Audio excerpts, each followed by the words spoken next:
Wait,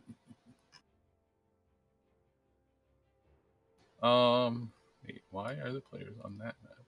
Players should be on this map.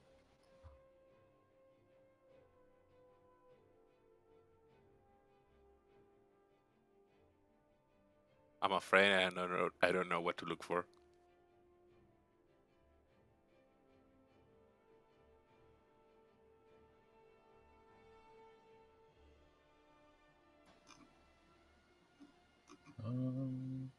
Oh, well, to be fair, it doesn't actually say Tail Nobles, it says Telldale.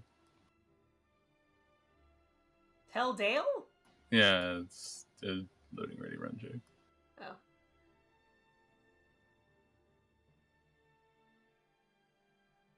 It's a mem. Okay. Is everybody here and as close to ready as you're going to get? Present.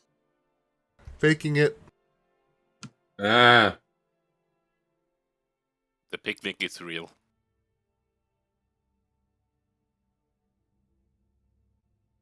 Meast tie. Meow. No. All right. Who would like to talk about and/or ask questions about what happened last time? something Feywild, something mystery, something forests. We were in. So Go ahead. we got it. Here, we got a new party member. Kat decided that she was going to stay in Vroggoll, and we then met Liz, who is from the Far East and is a cleric. Yes, and can turn into a dragon, but isn't actually a dragon. This is all correct. Okay, Mostly. As far as you're aware. as far as we're aware. So we decided that it was high time we went to the Feywild.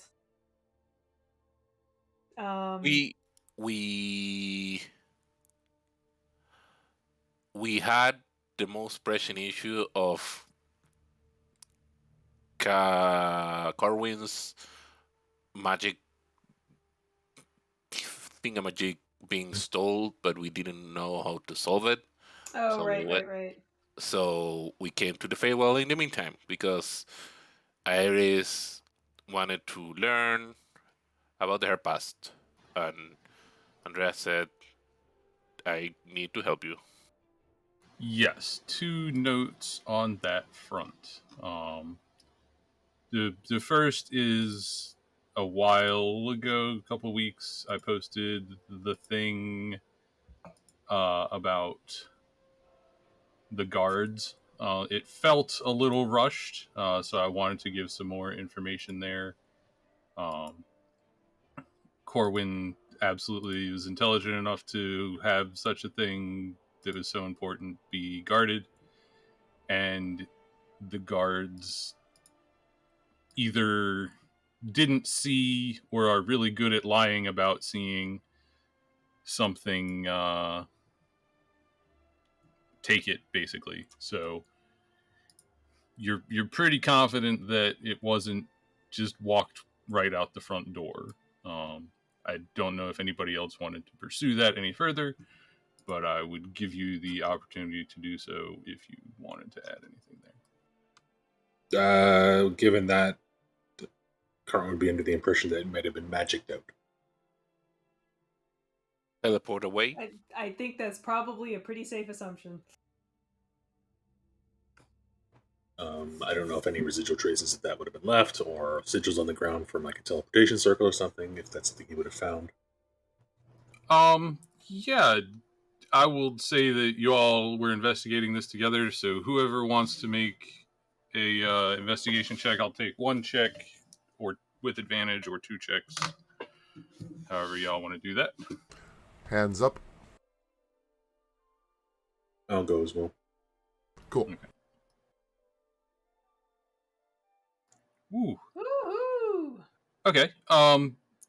Between the 2 of you, you are fairly confident that there are no residual traces of a teleportation spell that would have required something like drawn on the ground. There's no chalk remaining or anything like that you would find.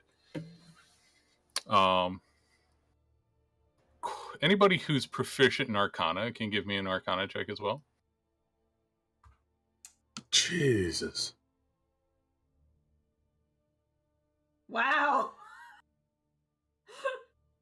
Pretty average and low. Does half Should proficiency not have been a count? disadvantage. That was 19. Okay, 19 there. I don't know what half proficiency is. Bard. Jack of all trades. Oh. If you have the checkbox in the character sheet, it counts. I don't know. That's not. Jack I'll of stop all trades. shitting around. Sorry. Okay.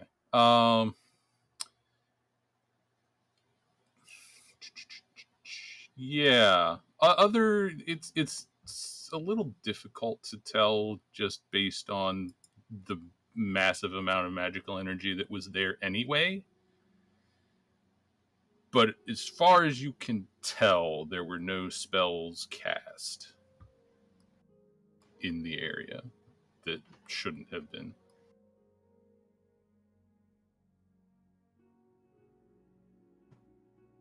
Hmm. Mm, No idea how they would have got it out of there then.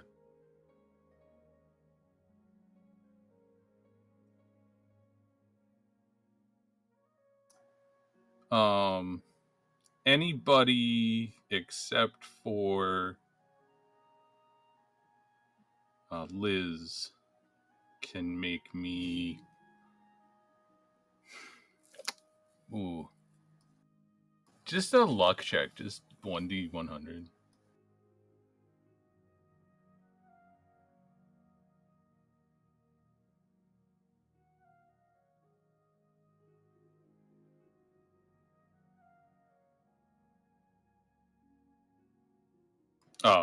Like everybody. Sorry, Oh, every one of us, okay. except for Liz.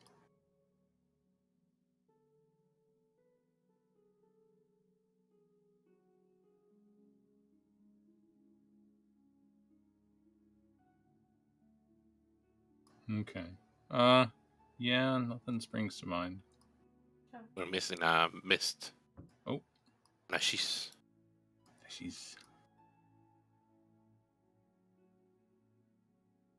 mist. Yeah. Also, nothing springing to mind there. So close to 69. Nice. was that the magic number we had to hit? No, you needed a 10 or lower. Uh, The other note is, in addition to helping Eris with this, there is the potential for gaining something useful. The Feywild is magic is more common in the Feywild, so the idea being that you could potentially discover something, especially in a dragon's lair, that might be useful to you. I remember that. What's it called?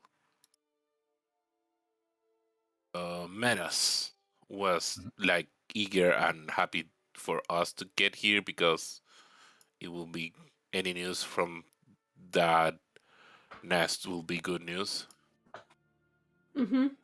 Yeah, I don't think he was necessarily pushing you in that direction, but just the fact that it had sort of been lost for a long time, he is interested in figuring out where it is, at least.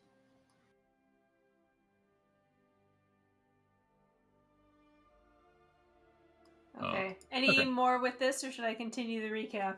Yeah, go ahead and continue. Okay. So we decided to go to the Feywild to look for Eris's family, and also maybe get some answers about the thing that Andrea was looking for when she came to the Promaterial Plane. Previously, Estella had been scouting in Dreamland and found a path through in the sort of ruins of Marada.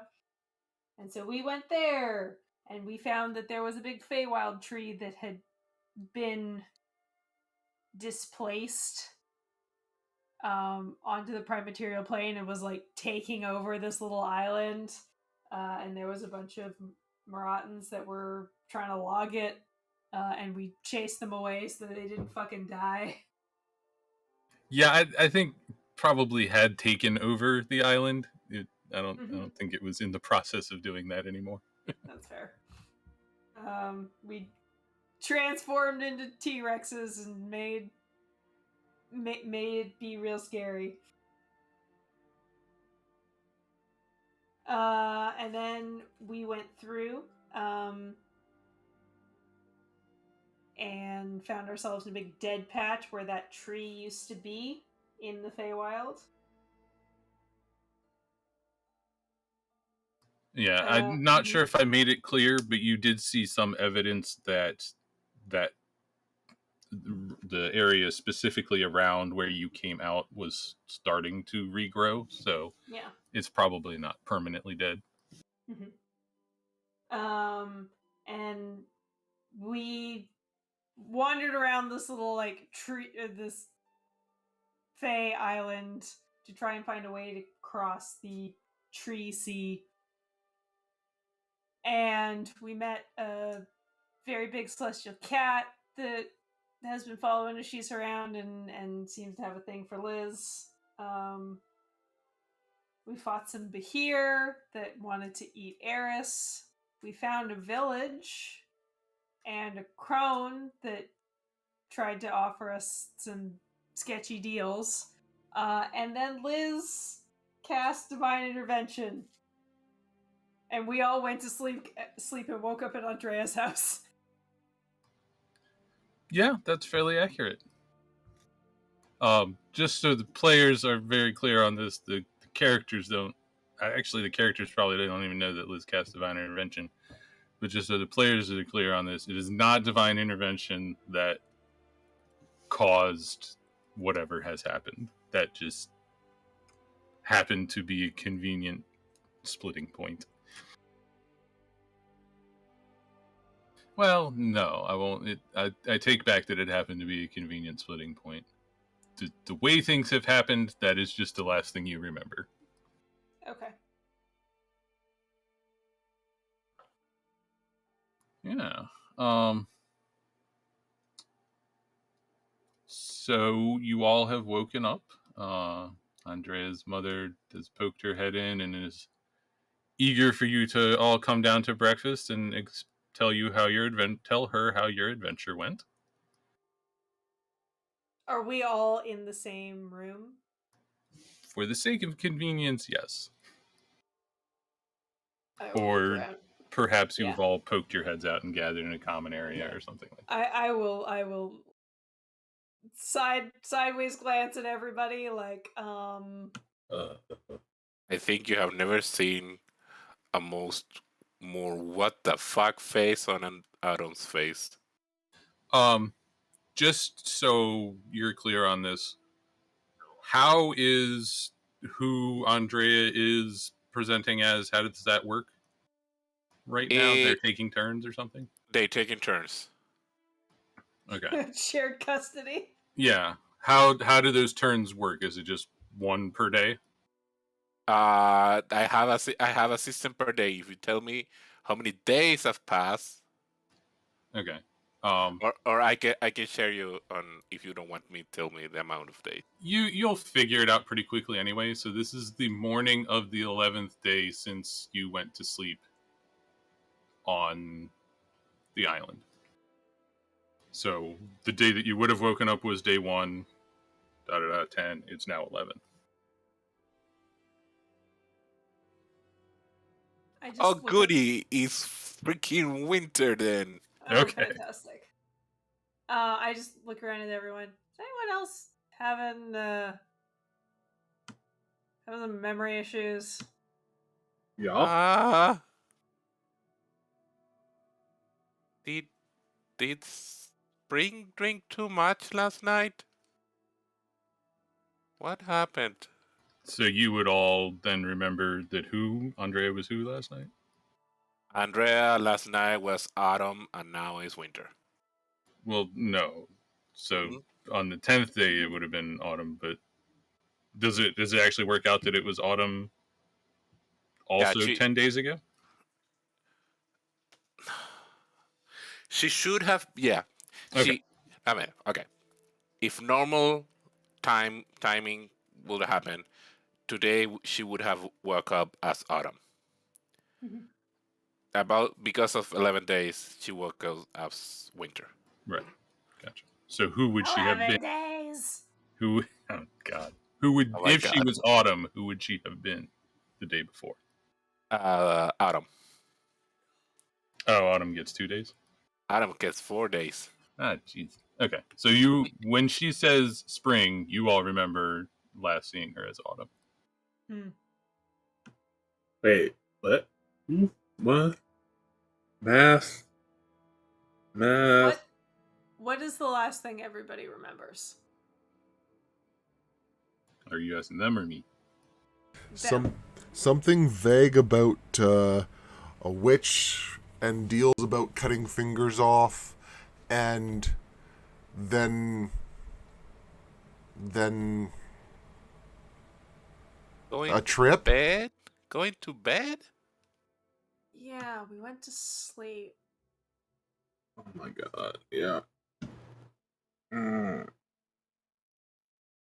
Nibbles. Hello. Are there any fairy stories about fairies trading memories for services or anything like that? Like there are in our world?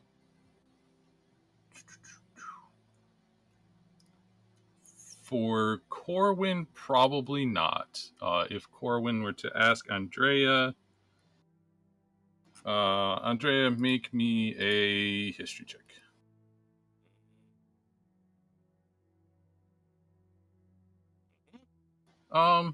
I mean, that sounds like a Fae kind of thing, but there's nothing specific about that. There's no, like, stories of that thing that happened.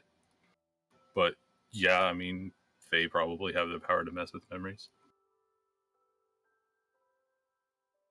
An idea.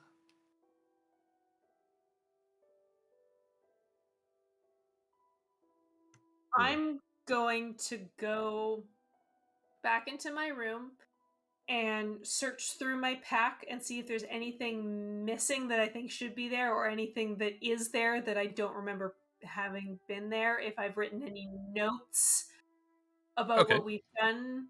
I'm so glad that you're the first one to do this. Please make me a luck check. And also investigation. If my telescope is gone, I'm gonna be real ticked off. Oh no. God damn it. I know what check? Investigation. You are fairly confident that the only thing that is missing from your inventory is one flask of the paralyzing water. So please remove that. You are also missing an amount of gold that we will determine as a group in the near future. I see that it is a good idea, and I will check my things too.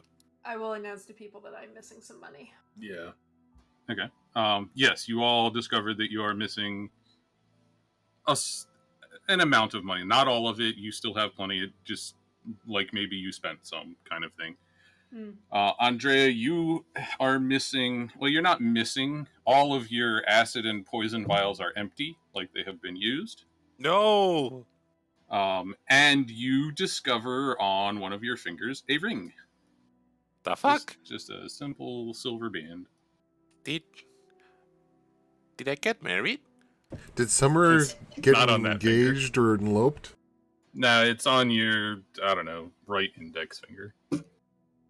Alright, Lycra tosses her bag too. Please remove one potion of healing.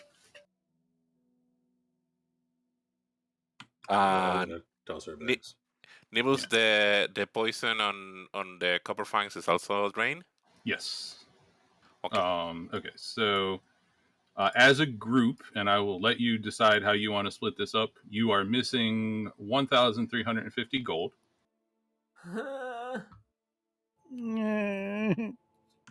That's most of my gold. Well, it's as a group. As a so group, we- so you can divide it up amongst yourselves however you want. How much was it? 1,350.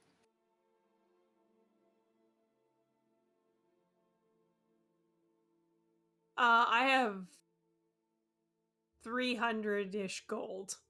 I have Okay. 1,345. I have 354. It's 225 if we split it up evenly. I don't have that much. I have 170. All right, who has less than 500? Me. Me. And Mist, I guess. No, I have 907. This Oh, is geez. pretty stacked. You have more than 907 if you look at your inventory too. Yeah, but some of those I'm not sure exist anymore Oh, okay. because they were illusion or something. I don't remember that. From where we're doing the trials. Yeah. Oh, no, those were real. When you got back to the Prime Material, you still had them.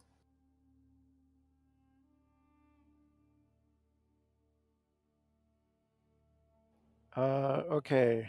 If you have more than 500, how about you lose 350, and you have less than 500, you lose 100. Okay. And that works out? Yep. I'm good with Okay. Assuming that there was 3 of us that have above it and 3 that were below that. That is correct. Okay. I checked. Okay. Okay, so gold is taken care of. Andrea, you have a ring. Let me look something up.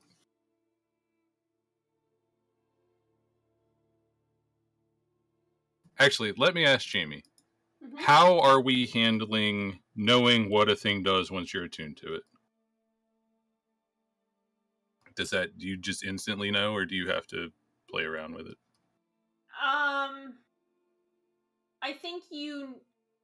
I think like in general, once you attune to it, you know, but there can also be special circumstances. Okay, yeah, assuming there's no special circumstances. Yeah. Okay, in that case, Andrea is fully aware now that she has a ring of protection +1. What? In addition to that, Ashis is now in possession of.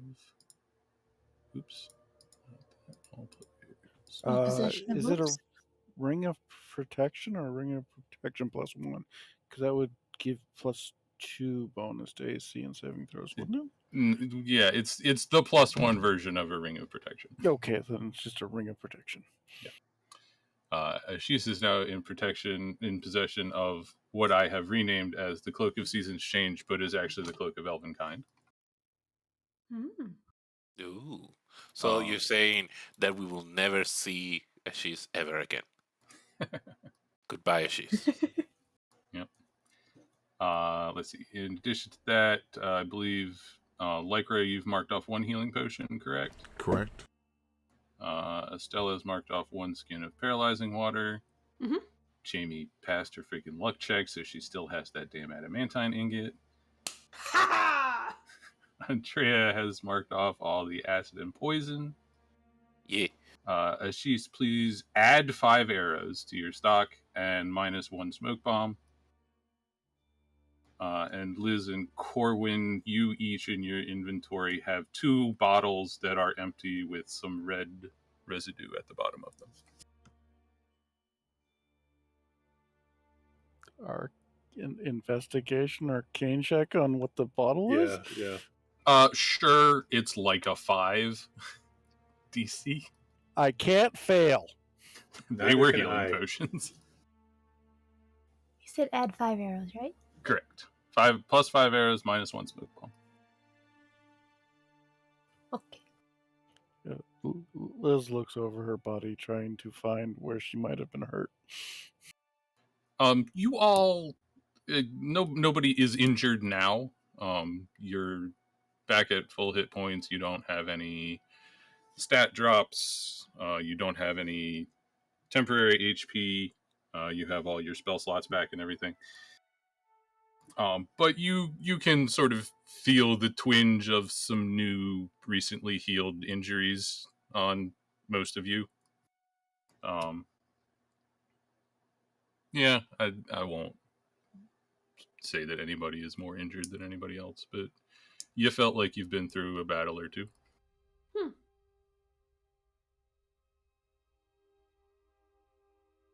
What the heck happened?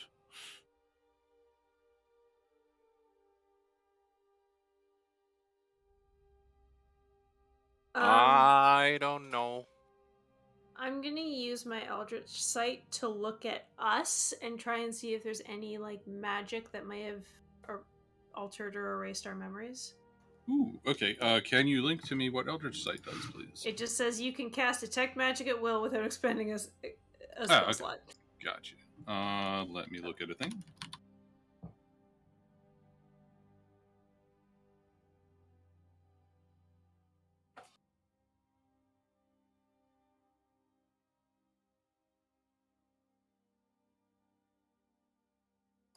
Okay. You do see the absolute faintest trace of some spell on all of you. You can make an Arcana check. I will tell you, even if you get really high, you won't get much other than just the school of magic that it was.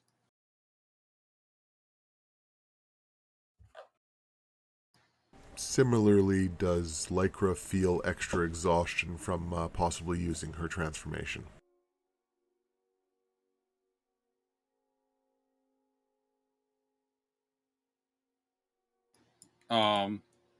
If you have received a level of exhaustion, it is healed by now. And with the 24, I don't even think that's high enough to get the School of Magic. It does feel very powerful, though. So you can estimate that it was cast at least 2 days ago, maybe more, and to still have a residue even now is pretty powerful. I'm gonna breathe a little bit and use stillness of mind. Okay. Just to check myself, like I'm not being influenced. Okay. You find your center very quickly, and you don't detect that you are or recently were under the effect of a charmed or frightened effect. I don't know what's going on, guys. I need to. I want my mom. Mom, and I run to see my mom. She's right there. She's kind of been Goddammit. hanging out with you while you were all I ran out of the panicking a little bit. Out of the room, and she was right there. Yeah. She is confused and concerned, but just kind of puts all that aside and just gives you a hug, trying to comfort you. Hug, mom. Something was cast on us. I don't know what. And it was a while ago. Mm-hmm.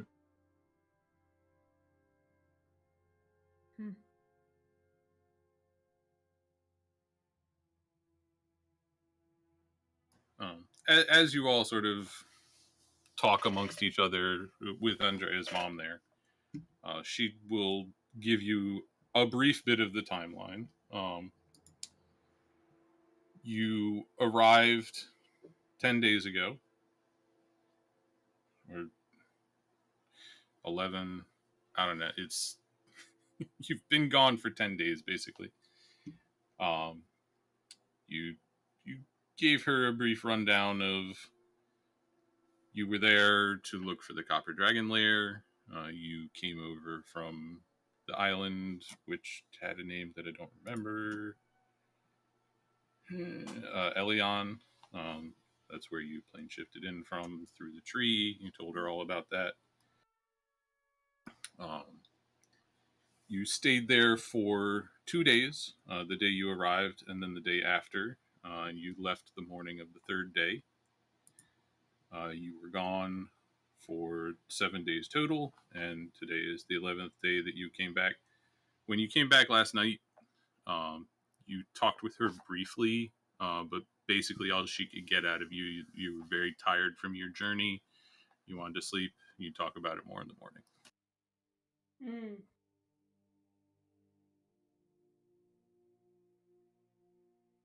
Hang on a second.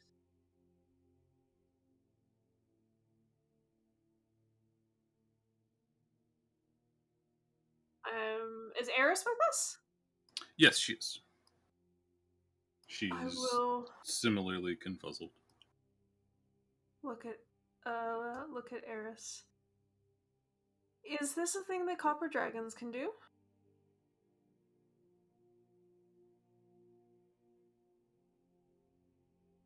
Do you all remember the bronze Before dragon that put everyone to sleep? before you say that, Uh-huh. I will.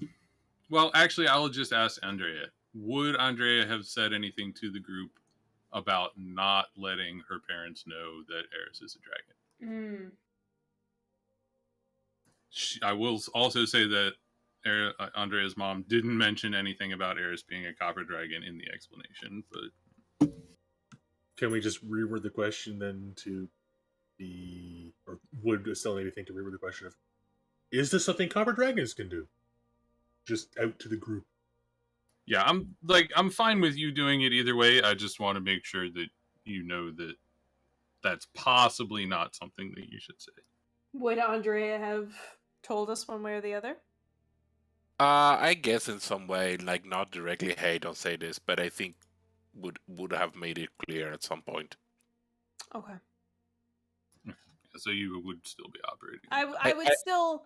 I feel like if someone was very, very thick of skull, could have missed that line.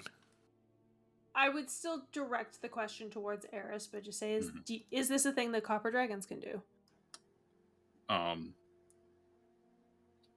Through Eris's description and what all of you know, copper dragons don't have the ability to affect memory. That's certainly not at this scope. Their breath weapons are acid and a slowing breath, but they don't really have any abilities that directly affect memory. And even if they did, making someone forget 10 days is real powerful stuff. Yeah. Did someone made a deal with the crown? Maybe we travel here at the expense of some memories. I guess we wouldn't know. Yeah, that would probably be part of the parcel of the kind of bullshit she would pull. I don't think she was that interested in intangible sorts of things. I seem to remember a lot of jars of body parts. True. I could be wrong. No, you also remembered some. How did I describe them? Some intangible things, we'll just say, were floating around in jars as well. She was very scary. She was alright. Also, unless I'm remembering incorrectly, that was not the immediate day before. No, it's not, but it's an idea that Winter had. Okay.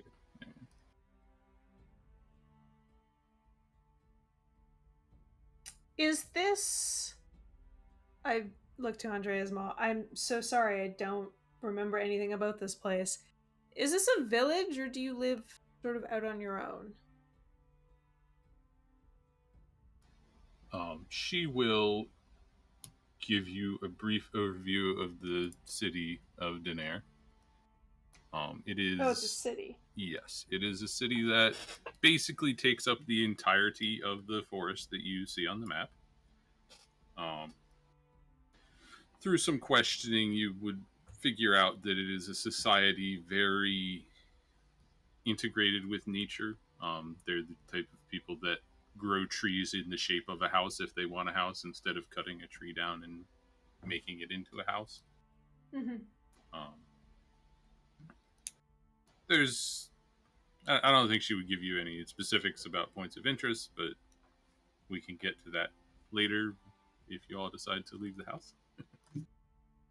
I think Winter blushes out of shame that her mom needs to explain everything again. She doesn't seem bothered by it. She almost seems intrigued. She's kind of curious about what the hell's going on here. This is a neat little mystery.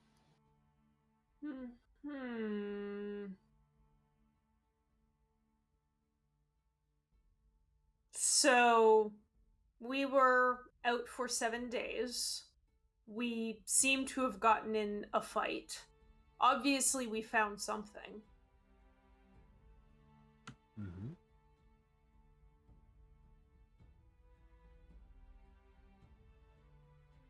But it may not have been the thing we were looking for. Oh. Does Iris have new things or missing things on their backpack? Nothing of note. I didn't actually. I don't even think she has a written inventory anywhere. Yeah, no, it's just checking But, that. Oh yeah. no, I have this important piece. No, she doesn't have anything unusual. I'm so sorry, ma'am. What can I call you besides Andrea's mom? You can either call her Alenda or Dremel. I'm not actually sure which is which. Quasta? Sorry? What's your mom's name? What is my mother's name? It's Or one what of these what two. what do I call her? Because you're not supposed to give out your name in the Feywild. Well, these would be the names that they give, not their true names. Yes. I thought I had it on hand. Well, those I There. put in Alenda. chat. That's it. Okay. Alenda. I just didn't know which was which.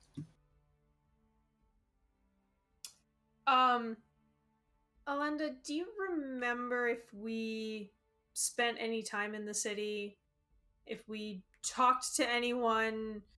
Were doing any kind of research? Mom, is Lila here? She begins to answer Estella, and turns to Andrea. Oh, well, I guess you wouldn't remember. No, she left some time ago to go find you, actually. Oh. And as you compare the timelines, you probably would have been towards the end of your 6-month break that she entered the Prime Material. Of course, they have no idea where. Who's Lila? She's my friend. I was hoping to see her here. Yeah, she apparently did not find you before you traveled back here. Well, the Prime World is pretty big. I don't know how she could have found me.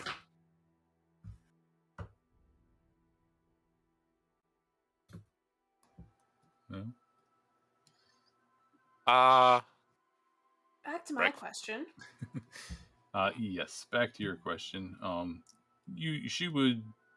She didn't go with you, but the day after you arrived, you did spend the day going through the city,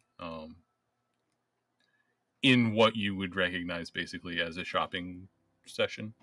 Mm-hmm. which you can probably figure out that's where the ring and the cloak came from, and the 4 extra healing potions that are now also used. Hmm. Are there, like, guards in the city? Or around the city? Is Jamie asking Nibbles, or is Estella asking? Estelle is asking Alendra.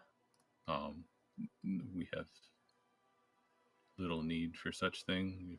If there's an attack, the woodsmen will generally come together, but Do you have any local busybodies? Somebody who might have watched us leave the city and know which direction we were going?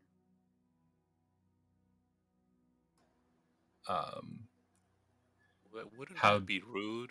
how does she say this?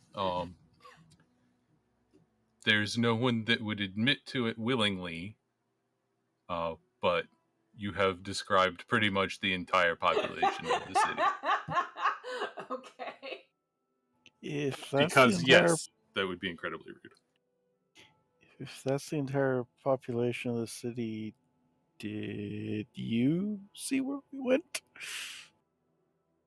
Other than knowing that you set off north, she didn't have you followed or anything.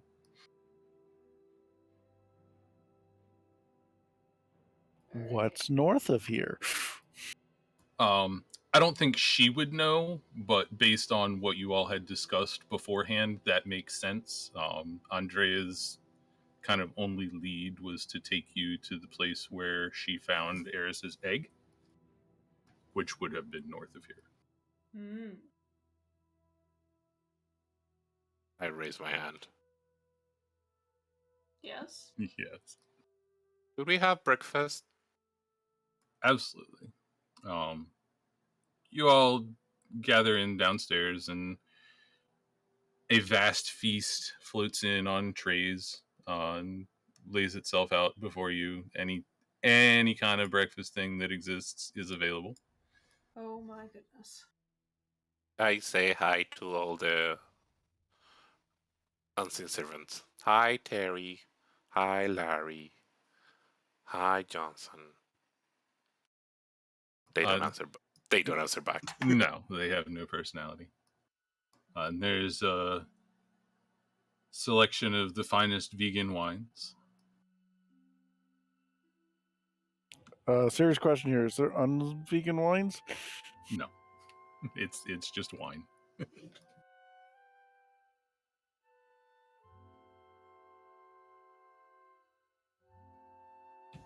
Unvegan wine is blood. Mm. You bring up a good point. I mean, it's supposed to be blood transformed into wine. That's a different thing. As our intrepid adventurers are eating in a bit of stunned silence and confusion, we will leave them for a moment, if you'll indulge me. Mm-hmm.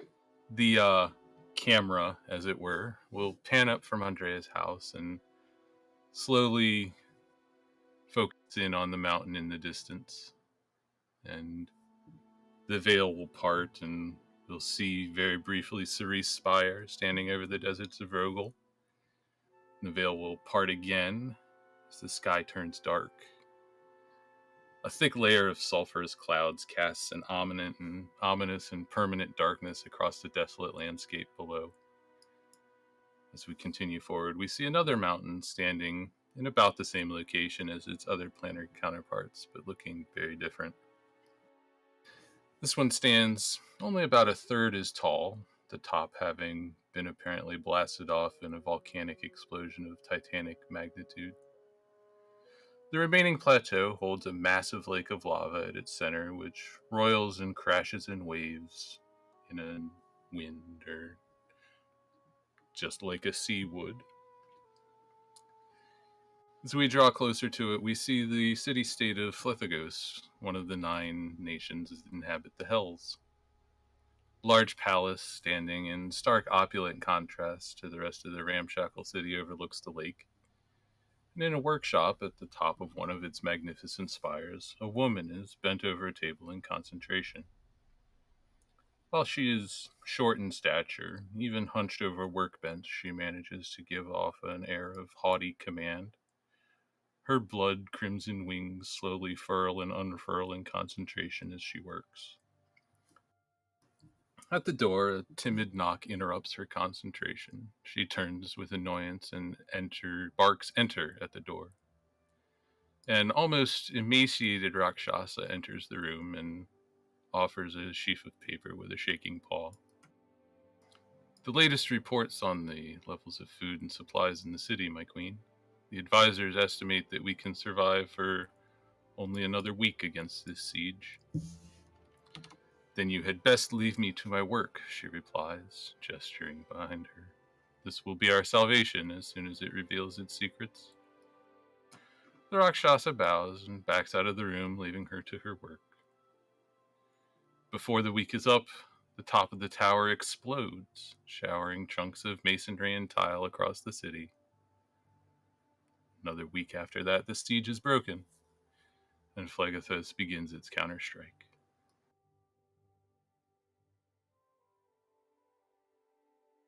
Anyway, back to breakfast. So, I guess we have two options. Either we can try to go somewhere else or retrace our steps, see if we can figure out what caused us to lose our memory, with the risk that we're just going to do the exact same thing we did before. I mean, we didn't know. We don't know if wherever we went has the answer, because if we had it, we forgot it. So we have to check it again. Also, we know now that something affected our memory, so we can be more mindful of it when we go there. Yes. Oh, we can have each one can has a little notepad and write everything down, and we check notes, compare notes, and it'll be fun. So, and Nibbles, I'm pretty sure you would have said this, but I think Liz checks her book, her bag, and everything, make sure she didn't take some notes.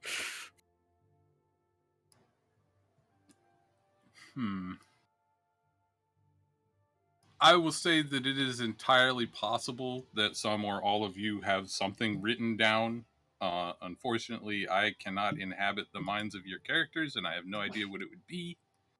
So, for the sake of the story, we will say that nothing is helpful. Okay. Is it nothing's helpful, or is there spots in books that should have stuff that are blanked? No, there are not things missing that would have been written down. So you can at least glean that you did a journey and anything you wrote down has stayed written down. All we're missing is the memory of the time that we were away from. Correct. Mm-hmm.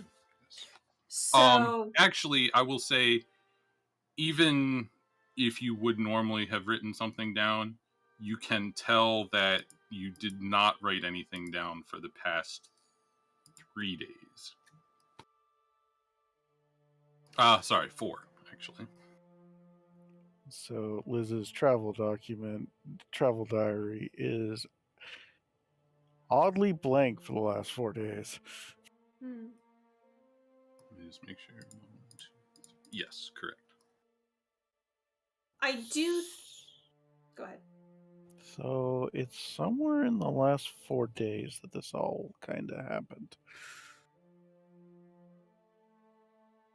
I do think it's probably worth going back to wherever we were and doing our best to take notes just in case it happens again. But if it does happen again, like, there's no guarantee that whatever is doing this is the thing we're looking for. We might just be wandering into some archfae's home who's like, no, leave me, get the fuck out of here.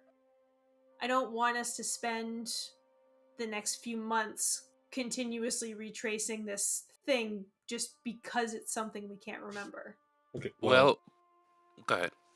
We know something happened, so we can ask Andrea's mother to, if this happens again, to tell us, hey, you went and searched, it happened again, maybe try something else. Yeah, I was just gonna say exactly that. Hey, now that I remember, Mr. Carwin, didn't you had a memory issue too? Yeah, but that was caused by Tab's forehead. Could it be the same reasoning? Unless you all have something in your heads. Oh, actually, that's an interesting point. Ogma sees what you see, right? Yeah. So maybe he remembers. If he's awake and cognizant enough, maybe. You would all remember that he has been fairly inactive for basically since he exerted himself to give Corwin the knowledge to build the thing. That seemed to have significantly drained him. That actually gives me an idea too. And is also incredibly convenient for me. I will meditate and consult the council of Andreas. See, Okay. just to check if it's not just winter and everyone is on the same page. Yes, everybody is on the same page. You all share the same synapses. You might hate something you said earlier, Nibbles, but you said like there's not been any useful notes for the last 4 days. That's like 6 days of information we're missing that would have had useful notes for. Yeah, you again, because I can't inhabit the minds of your characters. Basically, you journeyed north towards the egg. Nibble said there was no notes for the last 4 days. Not Correct. There's no useful notes for the last 11. Right. Correct. Yeah. Nothing that reveals anything other than you were here, did some shopping, went north, and then 4 days of blank. Okay.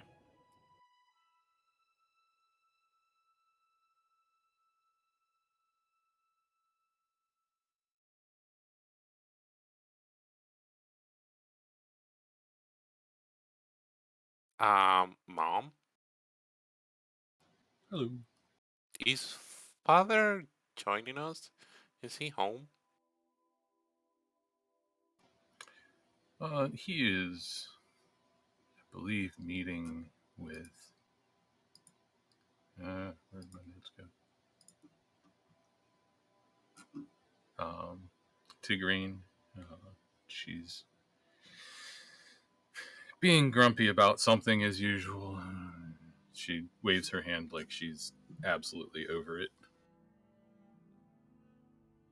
Okay. I hope he doesn't come back too grumpy about it. Well, you know your father. Yes, I know.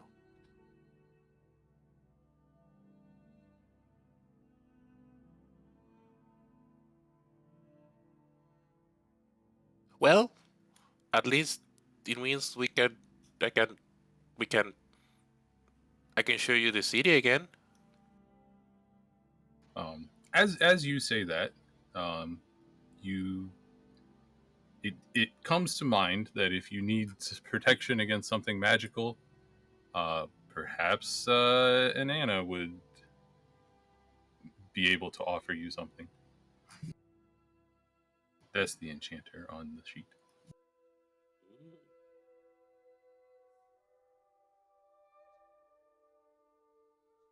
Wait, what name you said? Anaya? Anna?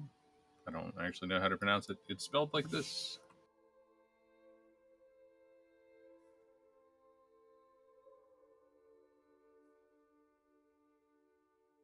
I don't see that name. Do you not? Oh my god, there was a whole second page of the thing. Oh. Yes. Oh jeez, I'm so sorry. That's, I guess, probably my fault.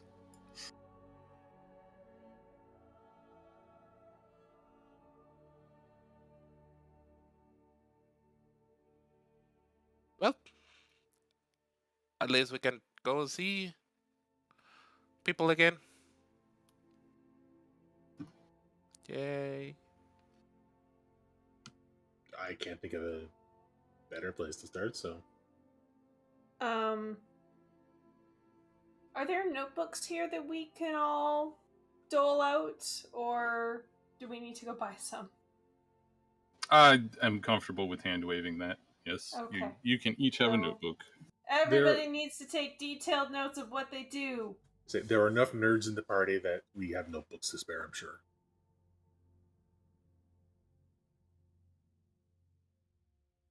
All right. Liz writes down, taking notes about what we're doing. She literally took that as a note. That makes sense. I will take some notes about our morning, waking up and realizing that we've forgotten a bunch of time and what Andrea's mom told us. All right. Lycra writes a journal in backwards inverted ciphers. Also, Lycra is following the party is a clone, like 20, 30 feet away. She's actually in a totally different room in the house right now. Is she Lycra or Pert? Apparently, all of my characters are trending towards paranoia. I mean, that is a reasonable response to most of D&D, I think. Paranoid? Oh, yeah. Lycra's a diplomat, so she's been trained to be paranoid. Pert's just paranoid. I will just let the players know I'm not going to Groundhog Day you here. So okay. I'm perfectly fine with you going through the precautions here, but yeah, unless something really weird happens, this will only happen once.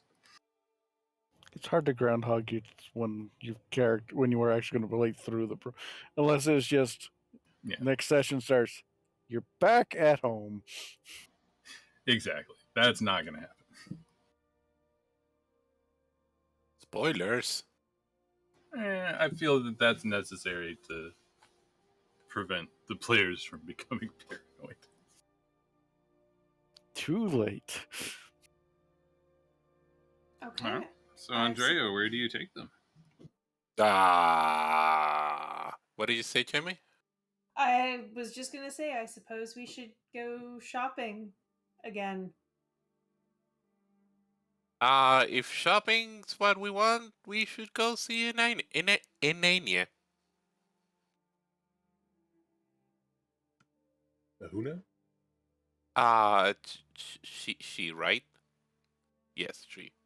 She runs like the most interesting shop here. Shop is a very loose word in here. Place. Store? Store, shop, Place of business, yeah. place of Emporium? business, house. Fantastic, Tree. let's go. Yeah, she is actually one of the few places where you can actually exchange money for goods and services. I explained that on the way. Yeah, most of the city just operates on a sort of loose bartering system, but there are a select few places where you can actually buy things with money. Yeah, so you pass through a forest, basically. Just for fun, everybody give me a perception check. Including me? No, you know your way around, so you don't need perception. I am just rolling like shit today.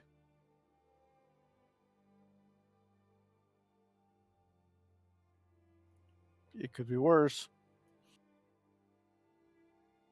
Yeast? Wow. No, statistically, I'm the worst. No, I'm the worst. No, I'm the worst. Okay. So Corwin and Liz, you basically you're not able to pick out any of the details. This just looks like a forest. There are trees, there are kind of perhaps unnaturally clean pathways. Everybody else, you occasionally are able to pick out details of, oh, that could be a door. Maybe that's a window. You notice a clothesline up in the branches that has some drying laundry on it. But it it really strikes you how integrated into the forest this city is. You pass a couple people walking on the paths, and they greet you politely. Um, there's no, oh, it's you. There's none of those. I think I feel like Andrea will say, "I'm sorry, this place is so crowded." Yeah, I Oh. think she probably would. After you pass like the third person in 2 minutes. Yeah. Are you serious? How many years have you been in the prime material? Not one? What? People? What? Yeah, this is one of the most crowded places of the city. We live like right in the center. There are other people here? Okay, you've noticed the people walking past you.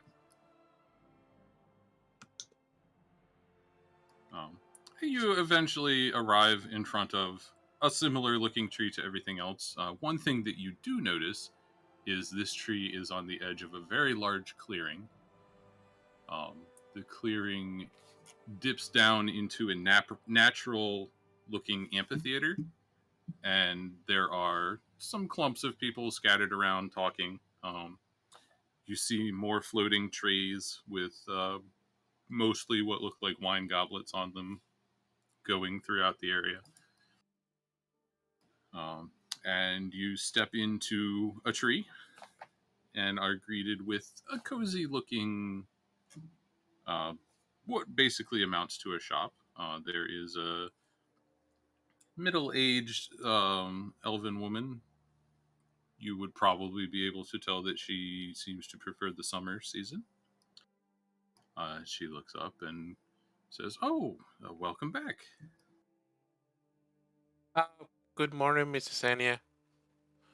How you been? Oh, very well. And how have you been finding your ring and your cloak? She nods towards you and Nishis. Oh, oh, that makes sense. I will use Awakened Mind to talk to Andrea mentally and say, do you think we can trust her with the truth?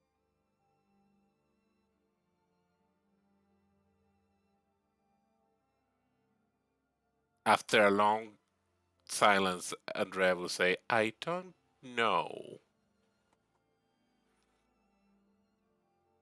Then let's Yes. err on the side of caution. Okay. Uh yeah, they're they're being great. Thanks. Wonderful. Uh, was there something else I could do for you? Did you want to place a custom order like we discussed? I must admit, I've been kind of bored recently. No one has made any interesting requests. I feel like Um, I'm about to talk, and I just look at Estella with a cry of help. I realize it wasn't that long ago since we were here. We are in the need of some more healing potions. Oh, well. She looks. She gets a bit of a strange look on her face. Okay. Like I said, that's mostly Grandfather Jason's purview. I don't really dip into the potion making. All right. Just thought I'd check.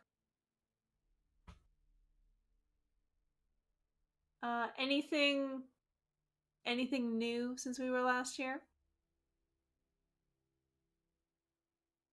Well, I did just finish one thing. You all didn't seem too interested in this, and she sort of taps a book that is sitting on the shelf next to her.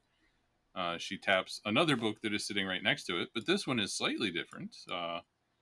And she shows you what is a manual of gainful exercise.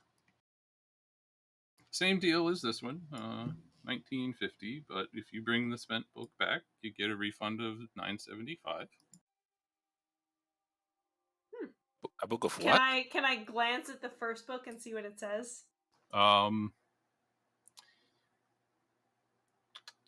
don't know that there's a title on the cover of it. You can see that it's similar, so you could guess that it is probably for something other than strength. For those that don't know, the Manual of Gainful Exercise increases your strength, I think, by 2 points, Yeah, and it can and also push it over your 20. also your max. So, well, no. So if you're at 18, it will increase you to 20, but it also increases your max to 22. Got it.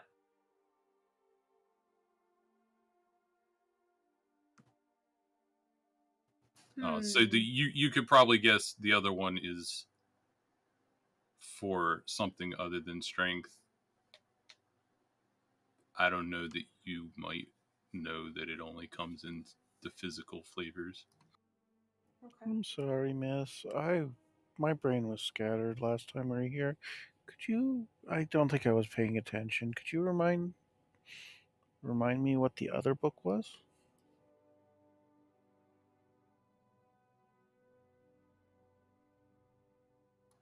Yeah, that tracks, I think. She said, "Oh, of course, of course." And she'll pull it down and show you. This is the agility one, quickness of action. Oh, How is that not something we're interested in?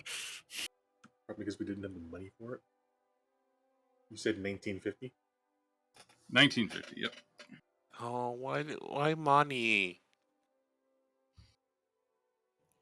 Hmm. Damn, no, Liz wouldn't be interested in it, so I can't help you.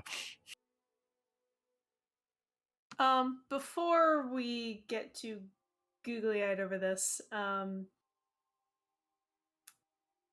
you have anything that might shield someone's mind from outside influence? Well, nothing made up. She grabs a large-looking tome off the shelf and begins thumbing through it.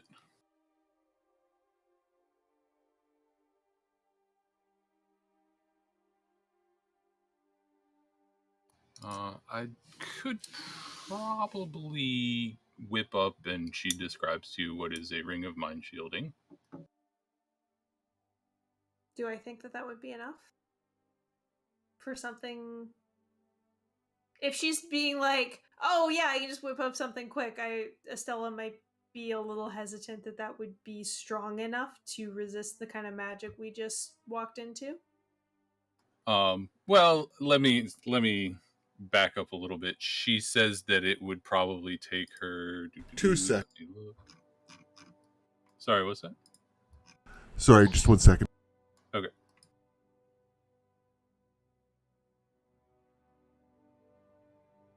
She concludes that it would probably take her the better part of 9 months to finish. It is an 8th level spell that would probably be used for that. Okay. Do you have anything that would fortify the mind? Make it easier to remember events?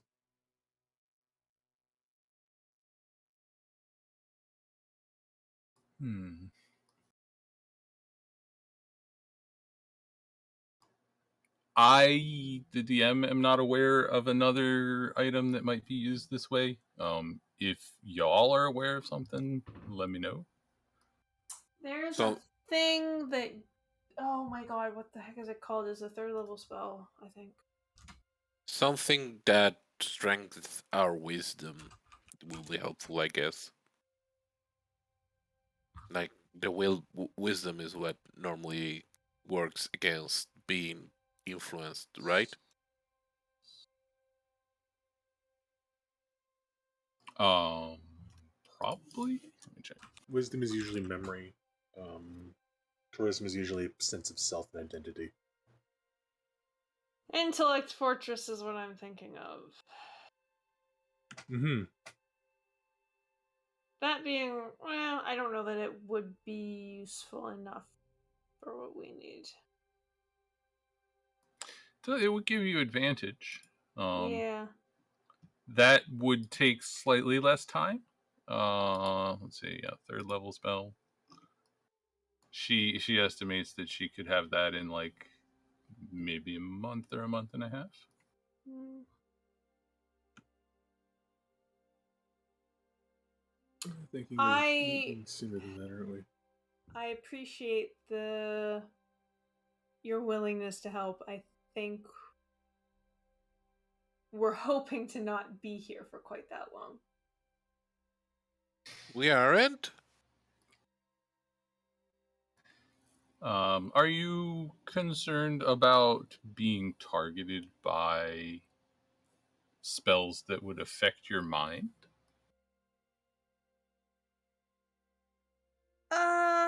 That is the sort of thing, yes. I'm watching her very closely to see her reaction. Make an insight check.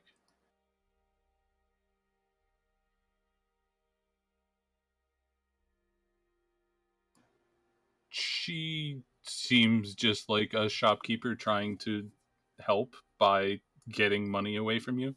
Mm-hmm. Well, you might want to take another look at this. And she pulls out about a 1.5 foot long rod. It actually looks kind of similar to the rod you already have, Estella. Okay.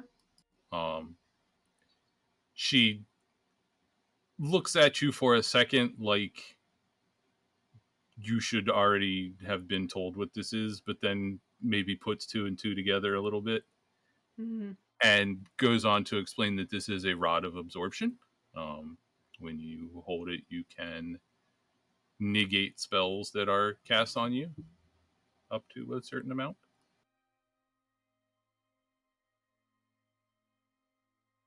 Ooh, that sounds useful.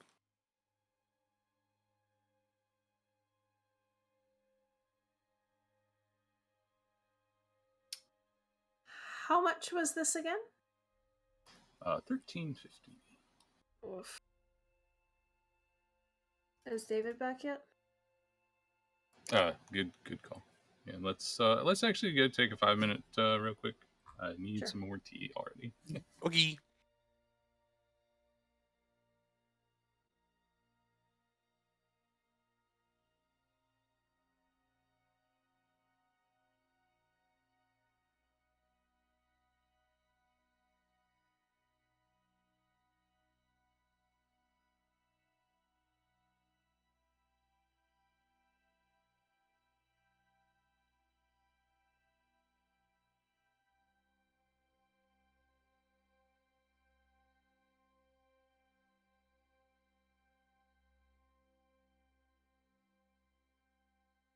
Sorry about that.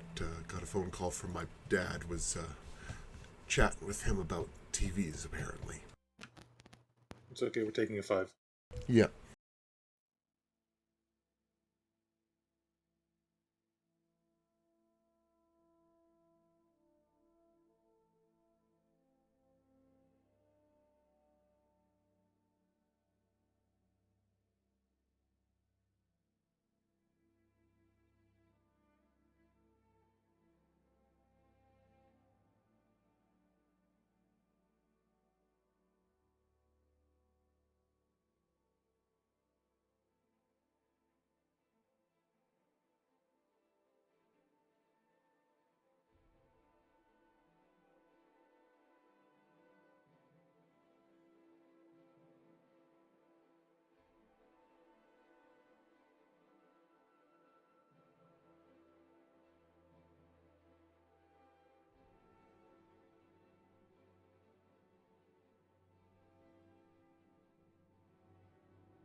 Ooh, Lower Decks comes back in a month.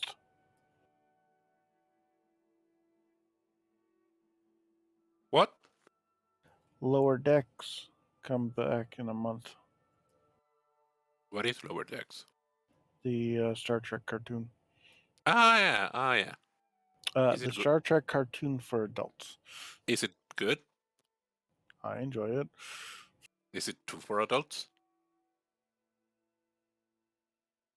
I mean, think of it along the line of Rick and Morty. Yeah, I have seen like an image and has that vibe. Probably think of it like Rick and Morty with less of a toxic fan base.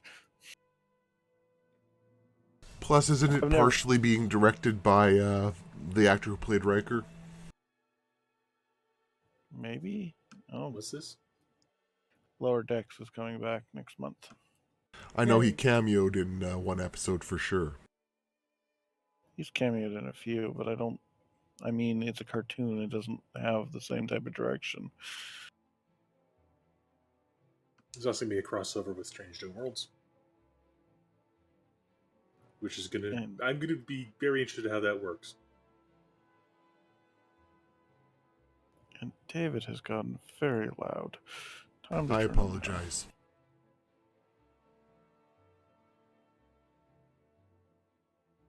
I don't know if I hear a difference. I mean, I have 3 volume settings, and one of them is excited, so I will try to be reasonable. No, just basically since your dad called, you gotten loud in my ears. Same, actually. So I So just turned David down a little. So I don't know if you got close to the mic or something. Yeah, don't worry too much about it, David. We can adjust our volumes. Yep. I had to do the same thing at the start of this session because for some reason Cathanid and Kawasta were both 20% louder than everyone else. Discord. Jazz hands. Oh, don't get me started on Discord. Yep, Discord. At least you didn't have the problem that a friend had where it set everyone's to 200%. Oh no. Ow. Did you know Discord only syncs subs to subscription-only Discords once a week? Yeah. It used to be more. It did. Like, So, yep.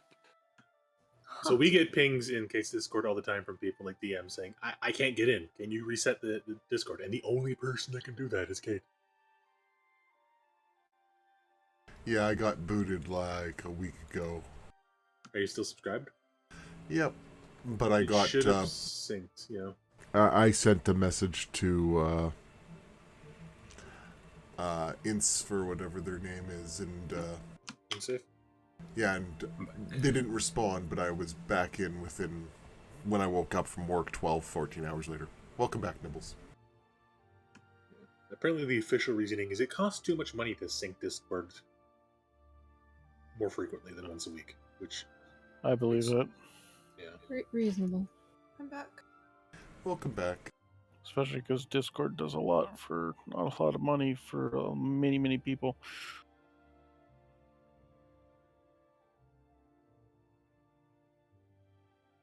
Apparently if you're a public Discord, open to the public, you can set permissions for people to sync it. But if it's sub only the server owner can do that. Which boggles my mind. Because it'd be so much easier if I could just sync the Discord once a day.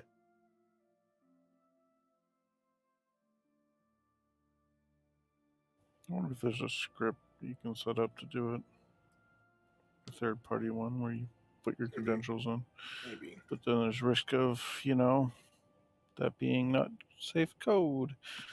Well, Kate was going to talk to some of the No Pixel devs she's friends with who do Discord stuff as well and see if there's something that they can do.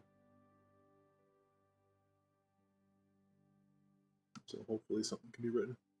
Because it's really fucking annoying.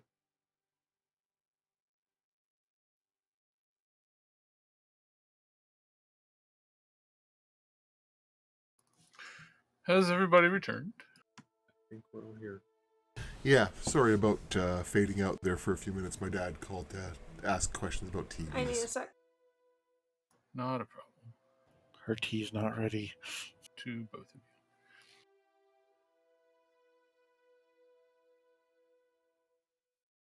You ever book an appointment and realize you should have booked the appointment for that time, and you can't call to change the booking until tomorrow morning?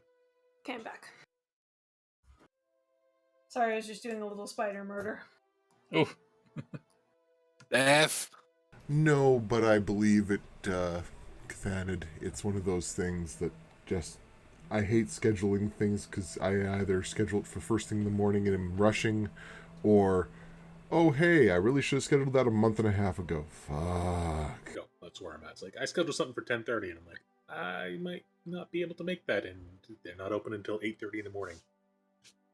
I know that feeling of wanting to call and it's weekend. I went on Friday to archery, and I left my jacket there, and I need to call tomorrow to say that on Friday I left my jacket.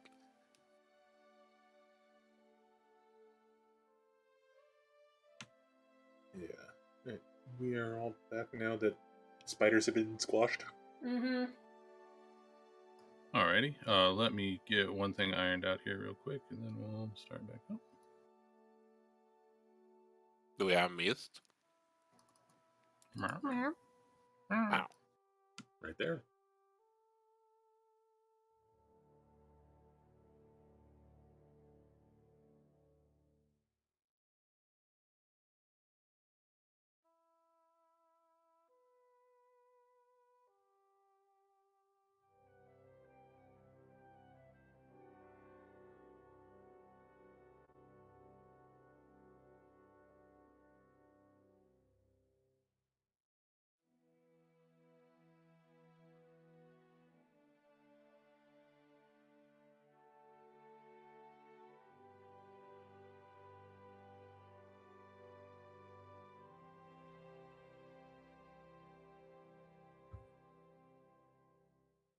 Okay, so while you all are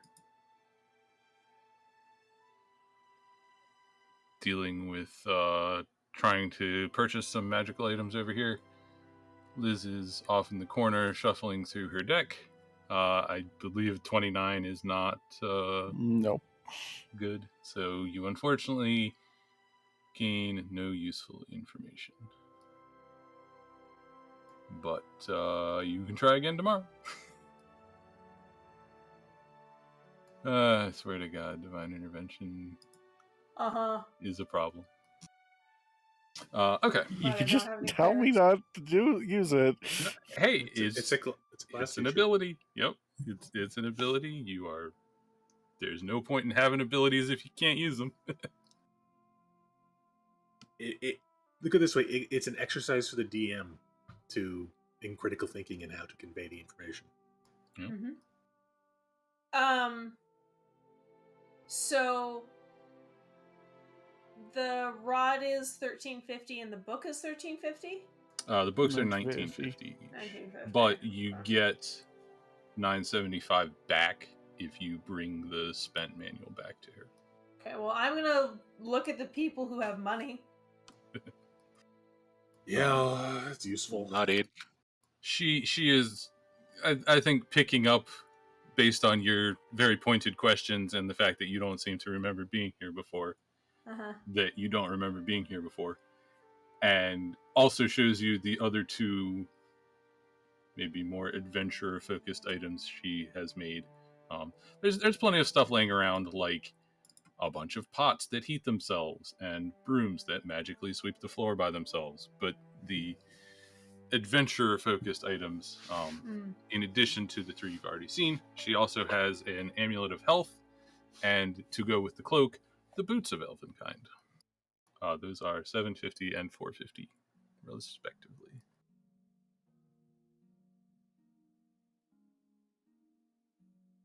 I have no money, so That amulet of health could actually be very useful for someone who relies on casting spells and maintaining concentration.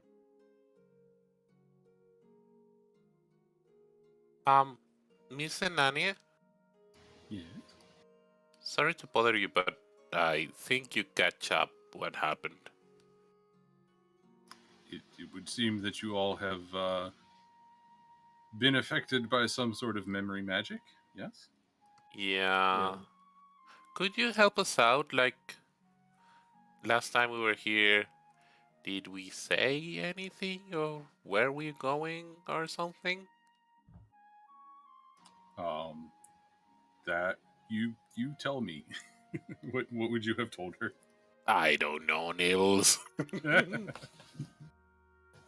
I suspect that you wouldn't have given much of a plan. I doubt you probably would have even told her that you were looking for the Copper Dragon's lair. So no, she didn't pry. She just got the sense that you were going on an adventure.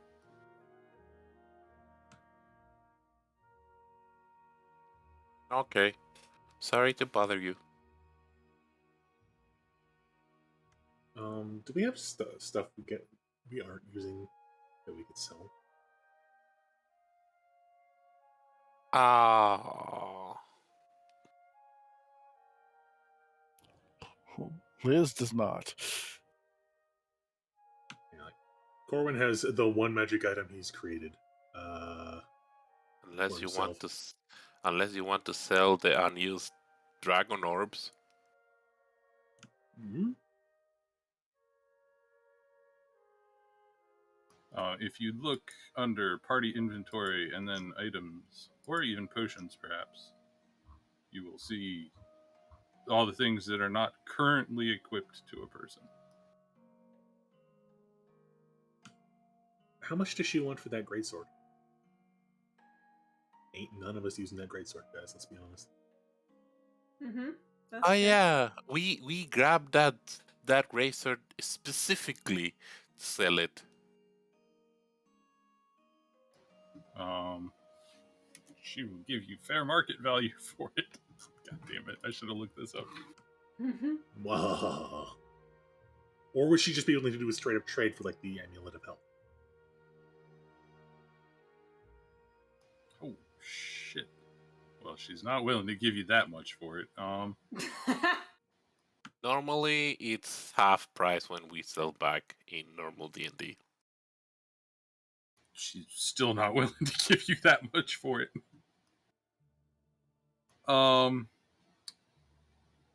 I think she would probably be willing to pay or give you in trade up to $750. Does that sound fair? Okay. Lycra's eyes open. 800. I'll let Lycra do their thing if they won't think they can convince her.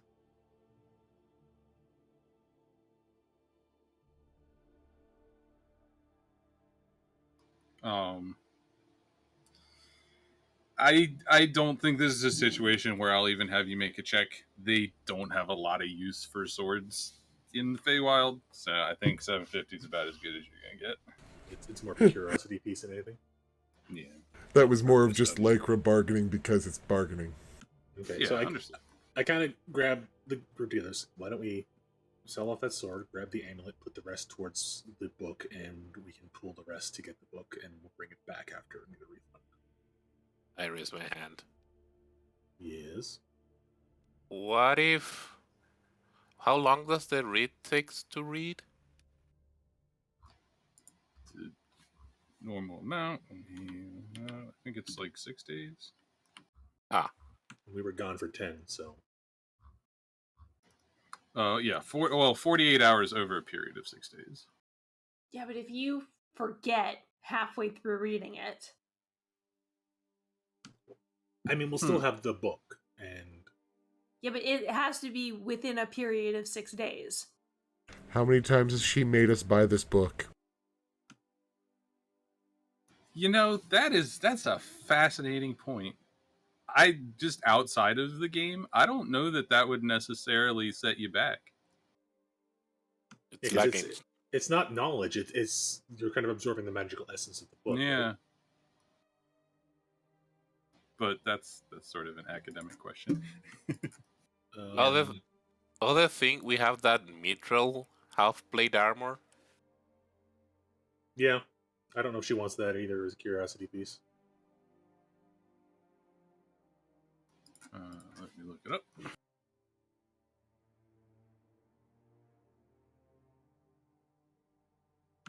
I assume armor might be slightly more useful just because it's like something a hunter can wear. Protect them against large predator beasties while they're out hunting. Yeah, that'll get you 500. Hmm. Yeah, one Okay, so moment, we have- please. Yep. Hmm? So we are at 1250. And the book was 1950, right? The book was 1950, and I will buy the amulet outright. Gorman really wants that amulet. I'll wait for Ty to get back to figure out the book, I guess. I will like that book. I don't have any money.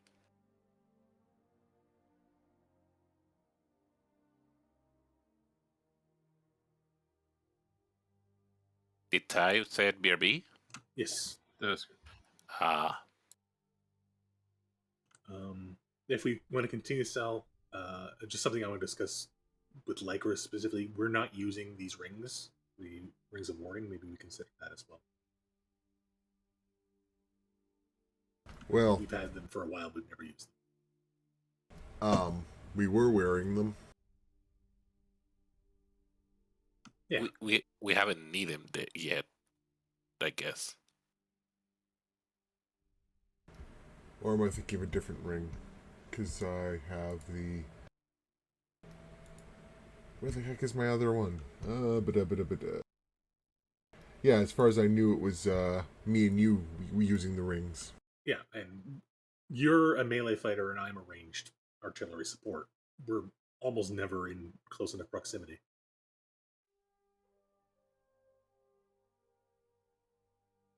I mean, yeah, if you don't think we're getting a benefit from it, Lycra's not going to be like, oh, but it's pretty. She's got pretty things.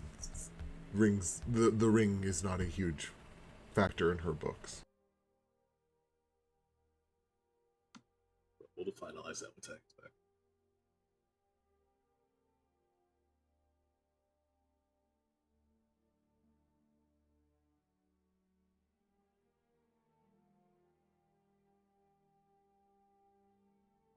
I actually wasn't gonna. I was double checking some stats. Oh, Okay. sorry.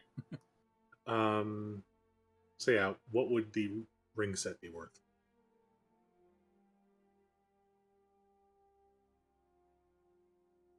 That's the rings of warding, right? Yes. Mm-hmm. It's a level 1. Level 2 spell, I can't remember. Yeah. I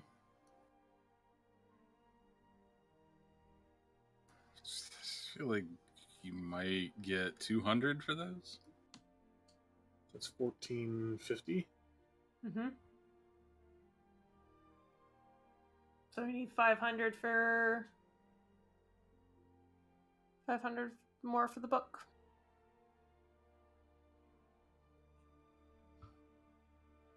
I can put 100 towards it. Okay, let me do math on my thing. We have 995. I can You help said on. the amulet was 450 nibbles? Amulet of Health is 750. The boots are 450. Okay. What did the boots do? Other kind. The advantage on stealth.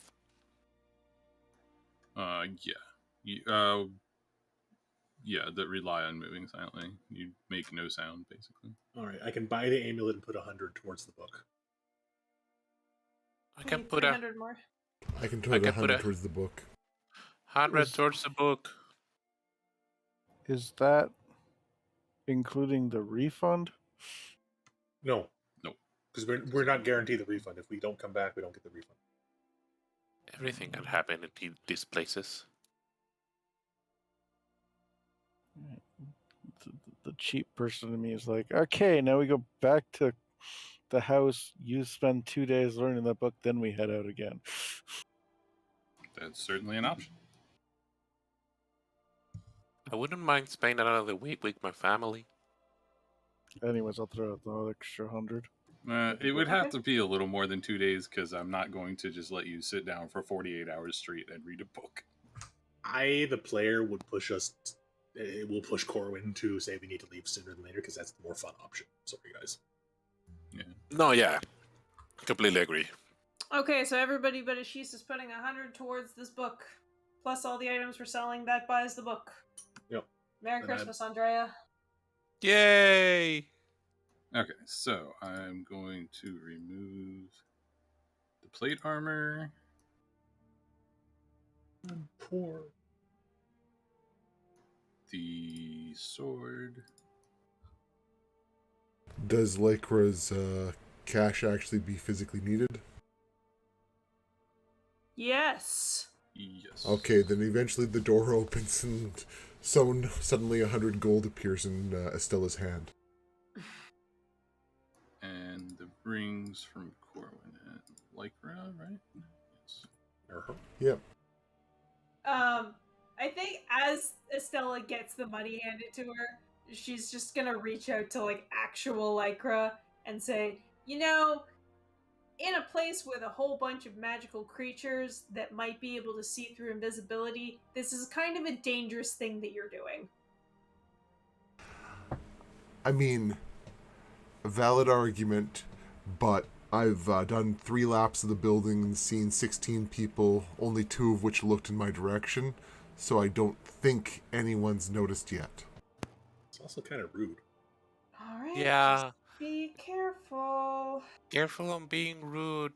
That get people disappeared. Actually, you might as well update us again on the rules of courtesy. There's don't give anything, don't take anything, leave small gifts. Here, I've got it written down. Don't say your whole. Don't let anyone know. Never give Go your real full name. Manners are very important. Don't lie. Your word is your bond. Looks at Lycra. Yeah. Never drink water you can't see. If you're missing something, don't look for it. If you enter a house, hide a gift for the owners for the first time you are there. The wind may talk to you. Never answer it. The person of highest rank must break eye contact first. If you feel watched, just leave it. I will say, since Andrea lives there, you don't have to worry about that at her house. Yeah. Okay. I think like Winter will chime in something that her mother told her, like, and remember to wash your teeth. It's important. Wash behind your ears or you get potatoes growing there. Yes. Yeah, something like that. Wash your teeth, brush behind your ears. Eat your potatoes.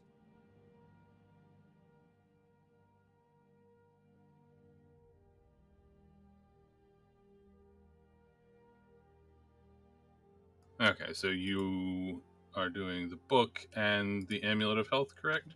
Yarp. All right.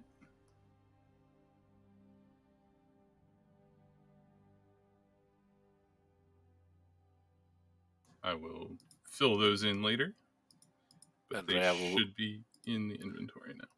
Andrea will bow on the group. Thank you. Oh, absolutely my pleasure. Come back anytime. How do we drag an item to our inventory? I will do it for you. Oh, okay. Moment.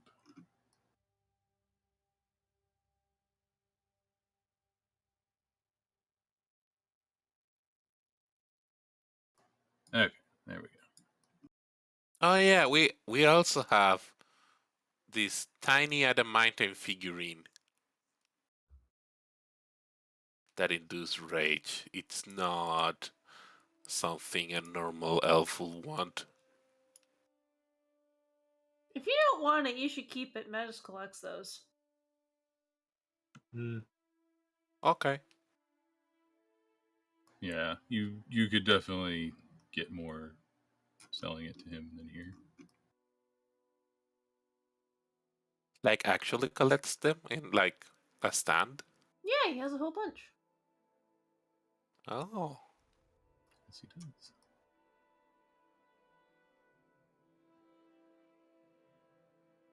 All right. Did you want to also see if she could make you something custom, or is that? I don't think we have the money for Yeah, it. I think we just She's blew. cleaned us out pretty well. Lycra asks her how much the crystals or stones or whatever she uses to power cost. Ooh, I hadn't considered that. Jamie introduced crafting. Yeah. Let me see. Let me pull up. Was that a blame Jamie? Absolutely.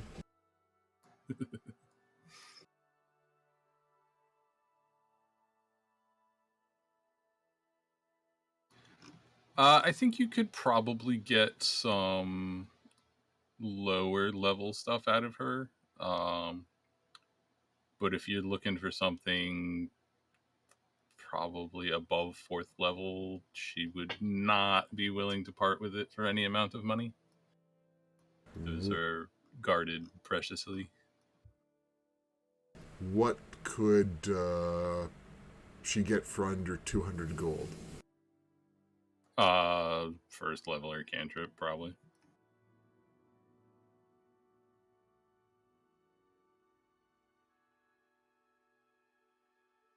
And then don't forget, you have to buy the vessel to put the enchantment into, which is expensive. Oh well, it's something to keep in mind. I'll consider it. Thank you for the assistance. Mm-hmm.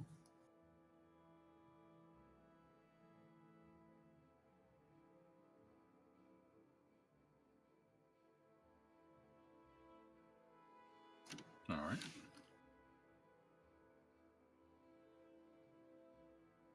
So while you guys are fishing out the weird thing to try and sell, Liz found out about the amulets and just is studying one of them. Oh, yeah. The amulet? Oh, the dragon. Yeah, Dragon you balls. have 3 to choose from. Are you actually attuning to one and reading about it? So in the order, because she's just going to pick one, I'm just going to roll a 1d3, and whatever they're in order there. So Actually, let me check something. Okay, no, that doesn't. Yeah, so you do have one attunement slot open. So she has a look at the Splendor of Tiamat. Okay. Yeah. Keep track of how much time you put into reading it. Let me move it into your thing. Serious question here. This attunes to Liz? Oh, yeah, good point. No, it doesn't. That's what I thought. Can't confirm, not dragon. Yes. Sorry. Turns into dragon. Tries again. Doesn't actually do that. Okay.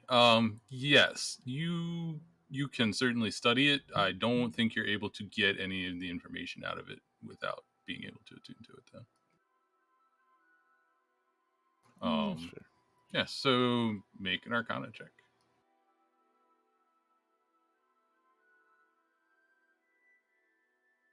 Or if you would have the Identify spell and would like to use that instead, you could also do that. Yeah, I think at 21, you basically figure out everything that there is to figure out about it, which is the stuff on the card. It works like a sort of mental computer, basically, that teaches something.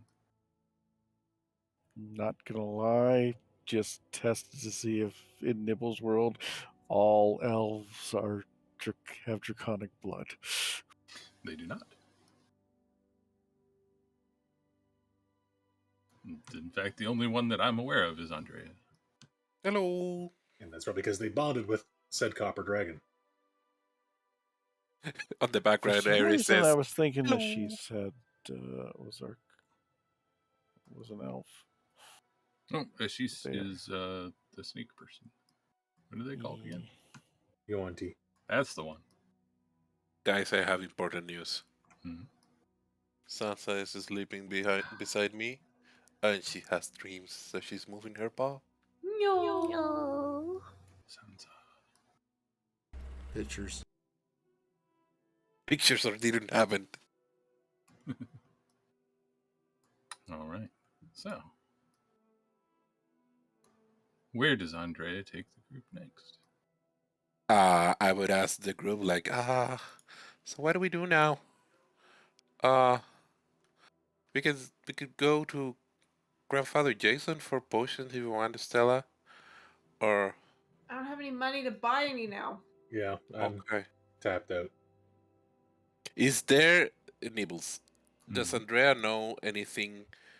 What's the most closest to a library that this city has? The Ladrin Society is not big on written information. I'm sure there is like a person that collects books and would let you read them, but it's not what you would think of as a library. I It's mostly oral tradition around here. ah Andrea's size and like would it, for Nibbles would it make sense that originally if I want to know something that not everyone knows I will go to try Tigraine, Lady Tigraine. Um, she is certainly the oldest person around, so she would have the most firsthand knowledge. That does make sense. Yes.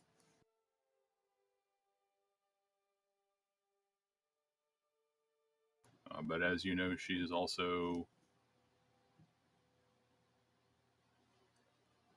an old grumpy lady. Yeah, like when I'll put it this way: I don't think Winter would be willing to go talk to her. yeah, yeah.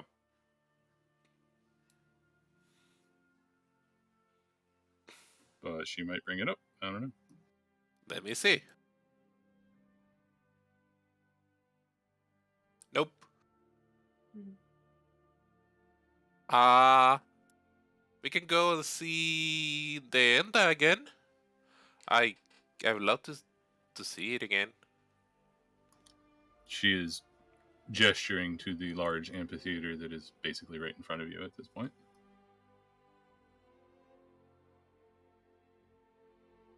As something to just take up time, or will it actually help us? From her description, this would be the equivalent of visiting the tavern to see the gossip. Hmm. We could potentially talk to people and see if they have any information about us. But other than that, that's the only thing I can think of to go there for.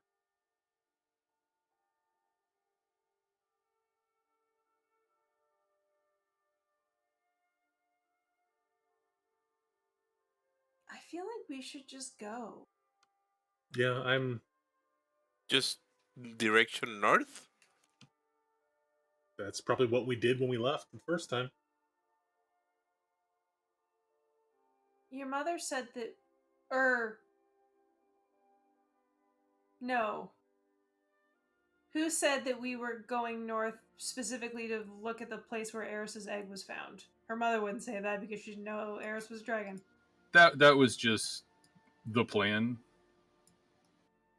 Okay. When And you her mean mother did confirm we went. Correct. when you mean north Nibbles, you mean like in the Crane Vale or in this wood? Ah, okay, in the other woods. The hold on, let me draw a line. So you are like right in the middle. Jeez, that's a useless line. Hold on. You're right in the middle of the woods right now. You would know that the place you found the egg is right on the edge, up north. Actually, no, more true north. So right about here. That's more than 1 day of travel, right? Yeah, that would probably be 2.5 or 3 days of travel. Okay. Then let's go there. Okay. We know where we have to go if the goal is to retrace our steps. Yeah, I we don't should think go there. these people aren't gonna tell us anything new, probably.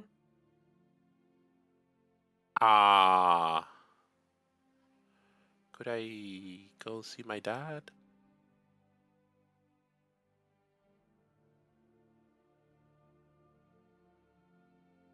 Of course. Sure. Thank you. Okay. I assume those of us that are attuning to new items have the time to attune to them. Yeah, you can head back to Andrea's house. You have plenty of time to have a short rest, even before lunch. Honestly. Mm-hmm. Yeah, Andrea, your father does return home eventually. He seems frustrated, but he's not running around shouting or anything like that. Did you have a specific thing, or you just wanted to visit with him?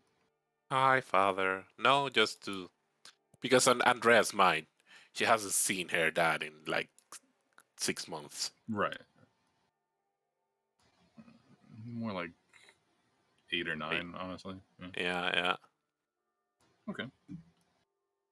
So you spend the rest of the morning catching up, spending time with your family, attuning to items. Another lavish feast is served for lunch, floating around on invisibly held trays.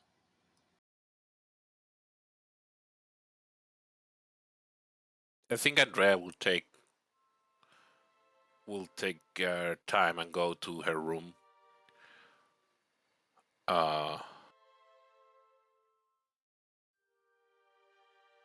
Wait a minute, how this works?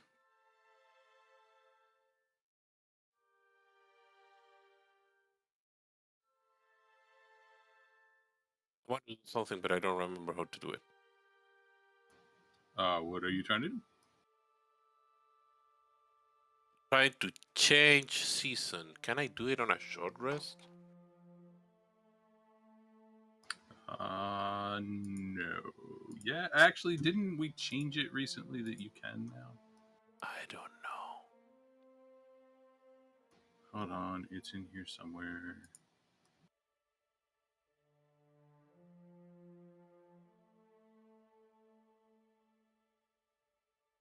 I thought it was in here somewhere.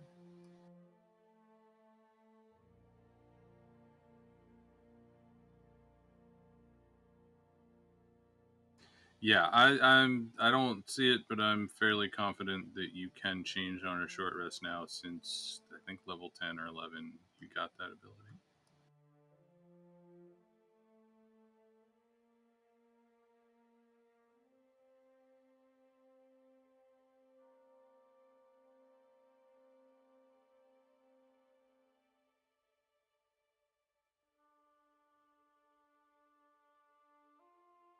Hello? Yeah, I'm reading. Okay. Yeah, let's say it's a short rest because I don't remember where I read it was a long rest, but I don't see it. Yeah, like I say, I'm pretty sure that's what it was initially, but when you leveled up, it changed. Oh no! It was doing the therapy sessions with Estella's friend. You made some progress. Friends. Yeah, Yeah, friend. just put all the finger quotes in there. Yep. So I'm gonna step down and maybe because most probably she got yelled by all other 3 Andreas that she didn't share the information. She's gonna swap with Summer to be a little more brave. All right.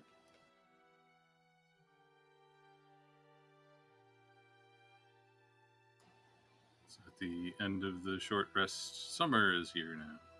Let's say after an hour after lunch. Hello. Oh, hey. Hey? Okay, so the little squad was kind of afraid, so we yell at her, and she did miss some information. So y'all don't go yet. Eh?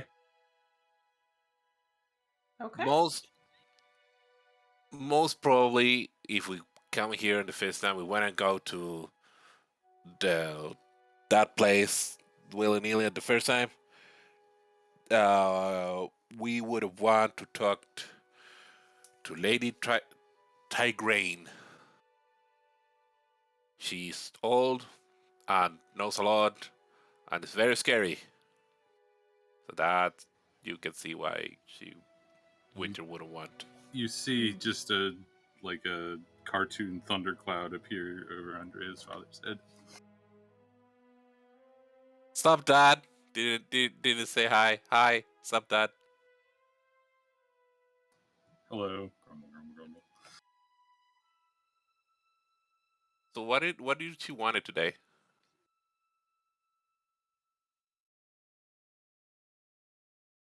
Who are you asking this to? To my father. Oh, he's asking the DM, who doesn't freaking know. Ah. It was some matter disagreement between some people, and they had to settle it, and it was also a matter of disagreement between the two of them after they were brought the case, for lack of a better word.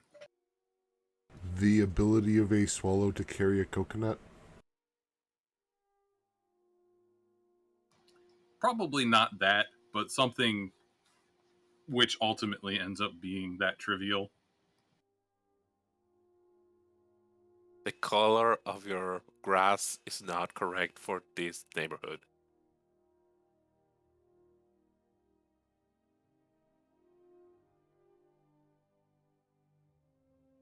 So yeah, if anyone has any information, she's the gal. So I don't know. Like we can go and you nerds can talk about it and ask her questions. She's gonna be a grump though. What type of questions?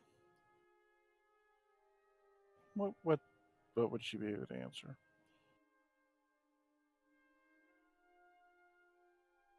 Huh? Being the oldest living person around, she would have historical knowledge of the area, when copper dragons maybe were last seen in the area. She would be the most likely to know where they were from, that kind of thing. She's what we have as a library here. Well, I think we go talk to the librarian. Mm-hmm.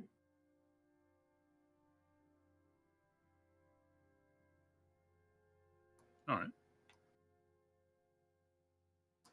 How does Andrea want to go about that? Go straight there. Knock on door. Okay. Is everybody else okay with that? I mean- Corwin is notoriously blunt, so yep. Yeah. Lycra's ability to walk around as a shadow of herself has gotten too long in the tooth, so she's gonna have to just be herself for a while. Sure. I mean, if she's your greatest source of knowledge, then it's worth at least attempting to tap her for whatever information she's willing to volunteer or charge us for. Wait, is this a situation where do you want to ask her a question? Because won't she try to charge you for twice? I don't Huh? Eh? Because of all the rules from the Fae, Lycra's kind of starting to assume that everything's not. Like, you have to ask her a question, right? Well, yeah, but if you follow the rules, you will end up not doing nothing. So you just have to wing it and come at peace with the consequences. There's kind of a light in Lycra's eyes for just a second. Tempting. There's no kind of prohibition against polite conversation. Okay, so you make your way across the center of the city, and you pass by the amphitheater again. It's a little fuller now. More people than there were earlier in the morning. Seems like the beginnings of a sort of elven party are forming. But as you approach, I I feel like Summer will get distracted for a second and say, "Ooh, gooey party." Later. Just- Oh man. I just tap her shoulder with a quarterstaff. And it's like, nope, this way. okay. And as she leads you to one of the completely indistinguishable from all the other trees, you are politely ushered in and left in a sitting room by yourself for a period of time.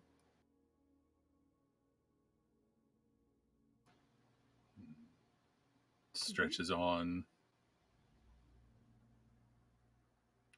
starting to wonder if she is not going to come out and see you.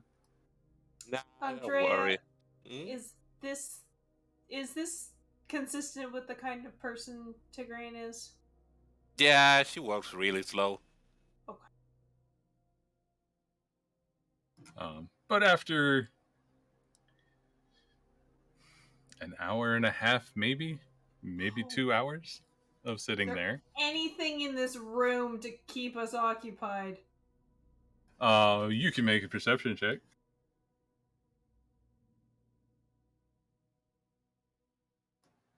You are fairly confident that this room is kept intentionally blank. It is some places to sit and some books on a shelf. You do have a look through them, and you notice that the ones there's a couple there that are real, but they're of no consequence, and the rest of them are just for show. Lycra starts Wait, playing solitaire with her dragon crowns or dragon card, dragon dice. That's what they're called, aren't they? yeah. Wait, you said their books not real just for show? Yeah. This is a room specifically designed to have conversations in and make people wait. Have you never encountered these before, Quasta? Me in real life? No. Yeah. They're also designed to, if you really want to be here, you'll wait. Yeah, that you are gathering that is the point of the room, is to test your Yeah. patience. Hey, Nibbles. Hello. These fake books, are they like just like a solid piece with a front with Yes. a book, so it doesn't have like blank pages in it? Nah, nothing with blank pages. There are some books with not blank pages.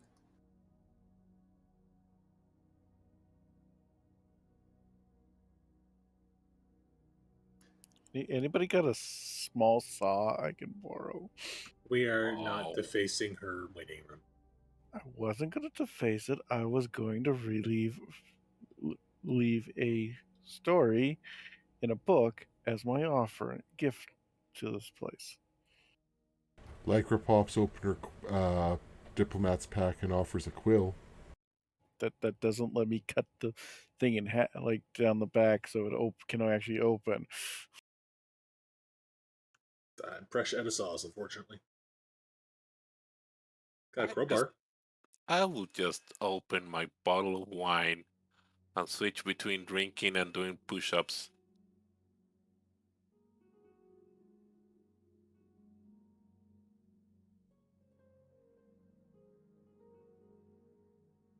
I will just sit and Uh, drink.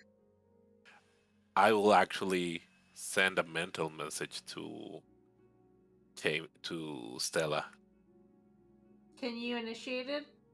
I do have message. Okay. So this would be a good time for hiding something.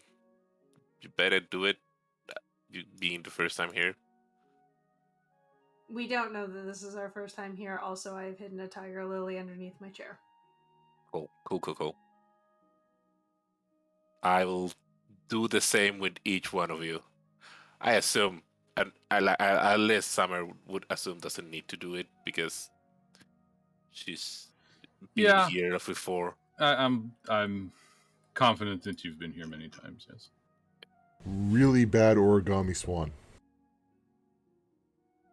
And anybody that does want to do that can just make a sleight of hand check, please.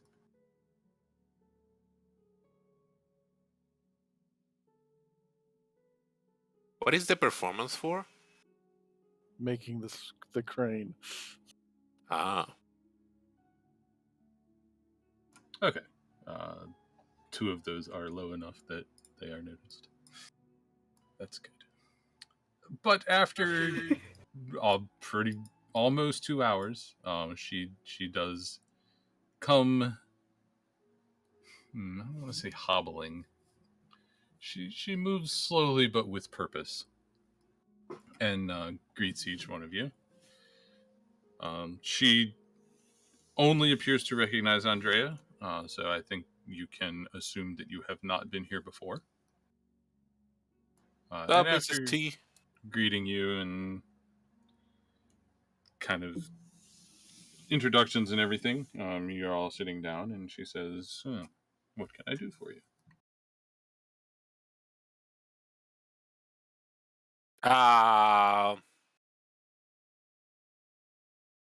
Stella.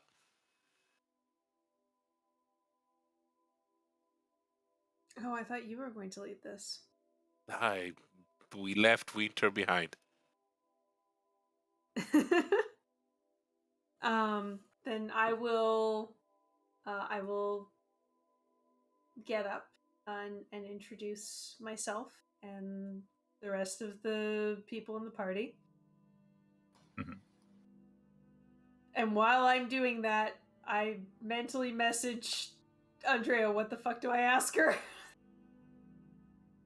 Okay, so the deal is, we need to know, like, we got a tip of that copper dragons might be from the Feywild or might have lived here at some time. Something copper dragons. Do you know anything about him? Ma'am, we happen to be looking for some information on copper dragons, and we're told that you might be the person to ask. By me. An interesting topic of conversation. What has you interested in the copper dragons? We are, with the exception of Andrea, we are not from this place. I don't think that comes as a surprise to you. I look at her to see if my assumption is correct. Let me check something. I assume there's no humans in the Feywild. I mean, if there is, if she's like, "Oh, you're not from here," the other humans are. We get to learn some interesting information. Interestingly, she does actually have a brief facial expression of what you could loosely translate to as "no duh." Mm-hmm. You I assume also include Eris in this, as you know that she is Yeah. also born Yeah. here. Mhm. A close associate of mine, Close. shush. He is he is a dragon of a different sort. And he has been looking for information on the copper dragons. They have not been seen in the prime material plane for a very long time, and people are starting to worry. None of which is a lie. That is true. Make me a general charisma check.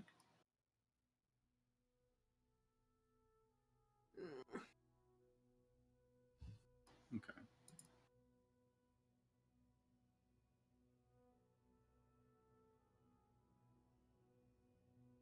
She steeples her fingers and regards you.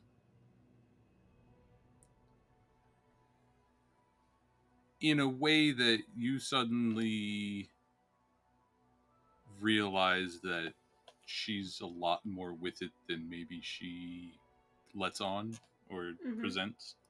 Mm-hmm. Well, similarly in our realm, I think it has been quite some time since we have seen them in the skies. They did tend to keep to themselves. So I'm afraid I don't have too much information that would help you.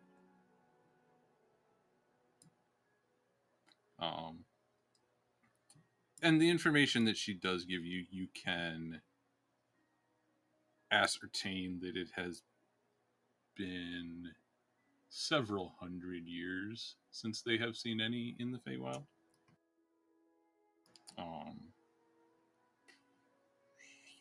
400 to 500 maybe. Okay. Do you know, or could you give us an idea of where the best place to start looking would be?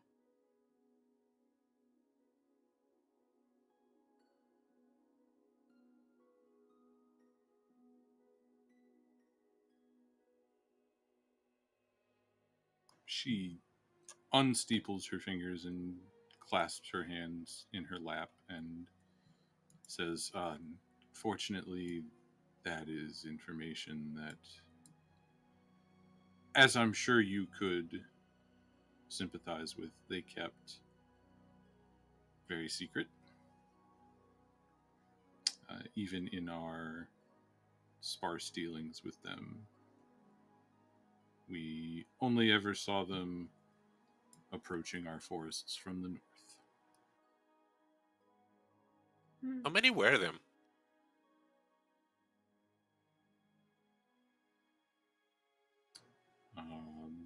Visiting this forest, probably 2 in her lifetime that she can think of.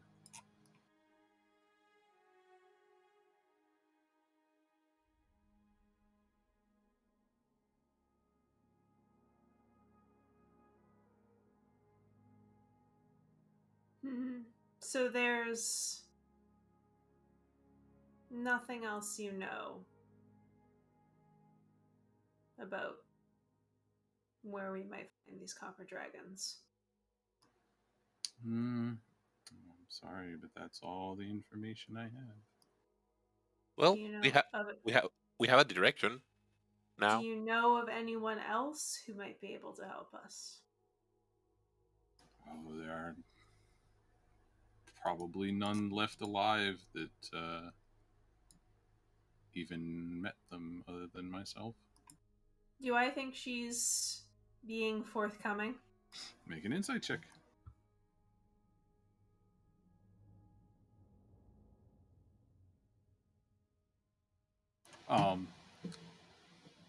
On her second point, yes, that is. I mean, she's absolutely telling the truth that this was a long time ago, and she's the oldest one around.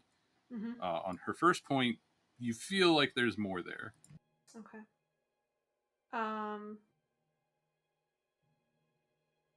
Did you ever meet any of them? Yes, she has met probably 2 in her lifetime as they visited the city. What were they like?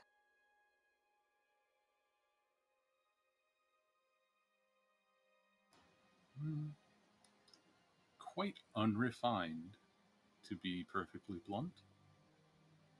Oh. The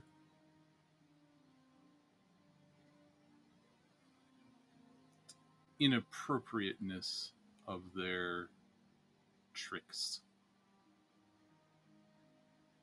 left those of us with a little more culture having a bad taste in the mouth, if you prefer. I see. So, not a fan. She does not seem to be, no.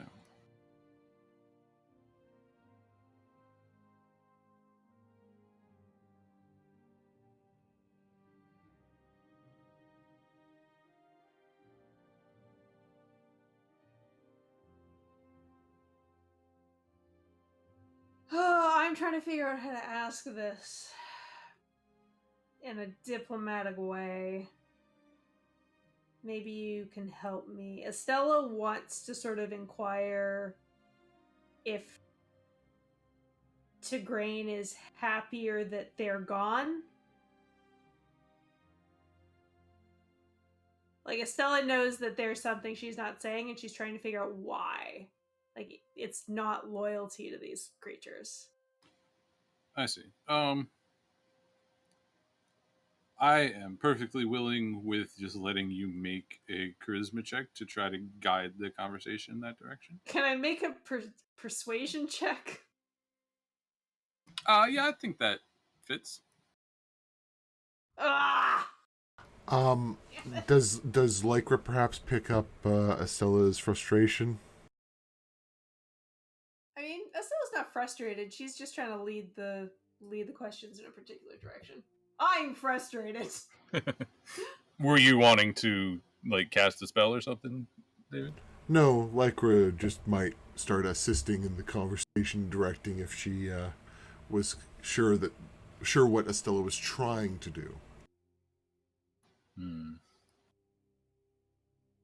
But I'm also not gonna send messages into Estella's head without being asked, "Hey, I want help."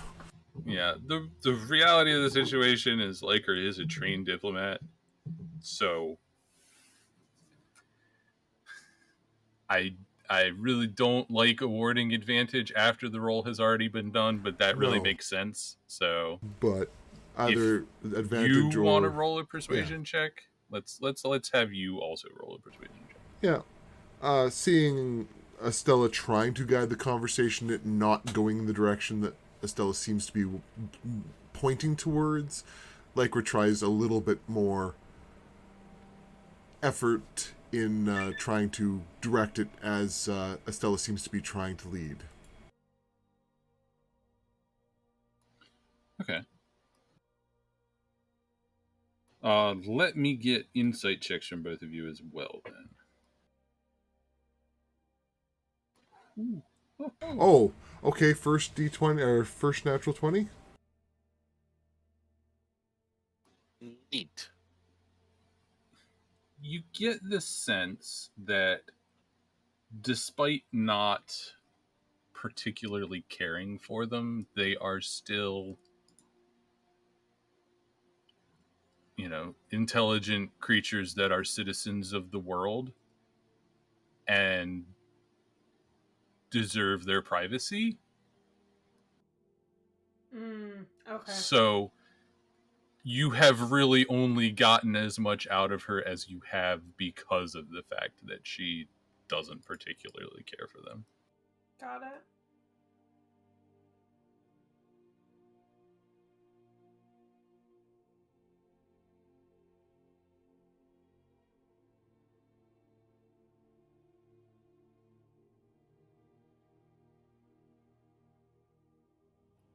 Hey, Nibbles.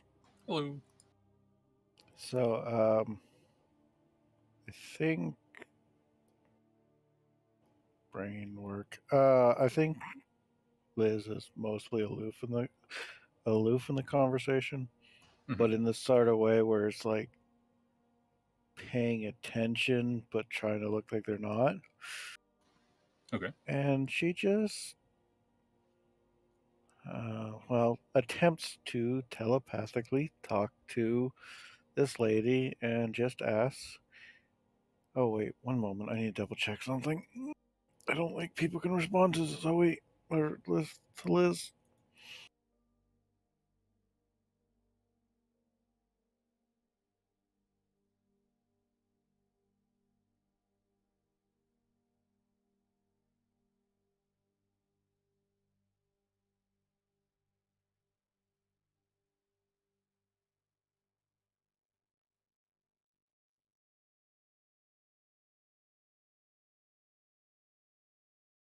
Yeah, she can.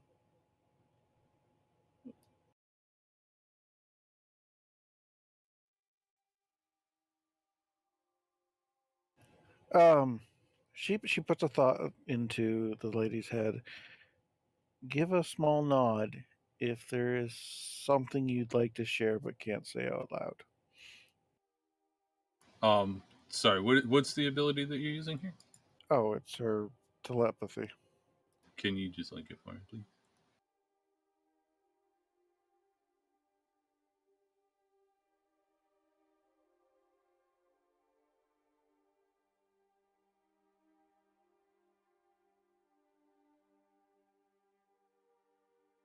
Interesting. Let me have a think about this while we take a quick bathroom break because my eyeballs are swimming. Okay. I'll be right Bathroom. back. Okay. I need to go and save a Roomba.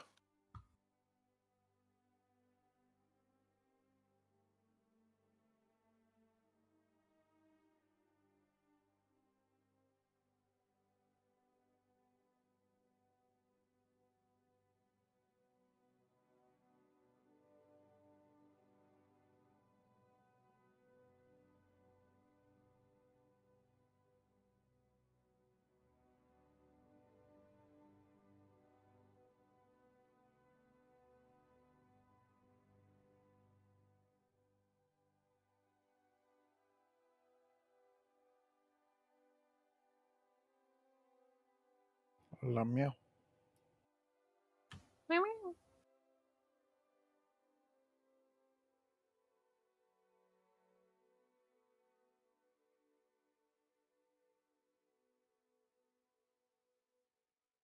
I'm not used to having a character that has shit charisma.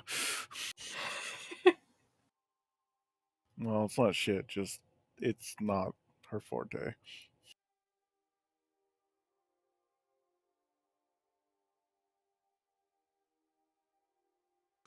Every character I play is a charisma character so far in 5e. Every single one. I need to change it up next time. Charisma is a very strong skill to have if you enjoy role playing via talking.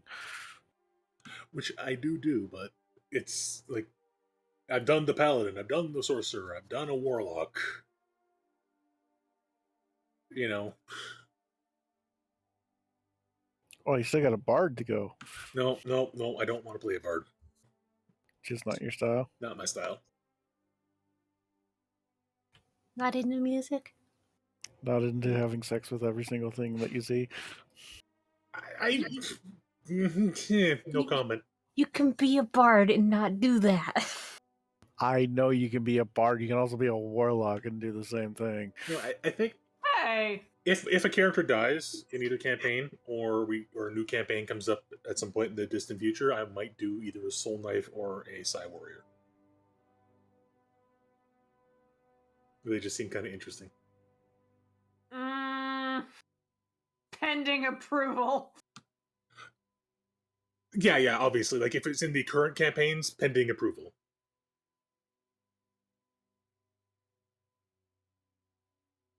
I'm back. I am back as well. That was not directed at you, Jamie. It was directed at the way people think of these characters. The trope of said characters. Of which characters? Warlocks and bards just want to have sex with everything. Oh.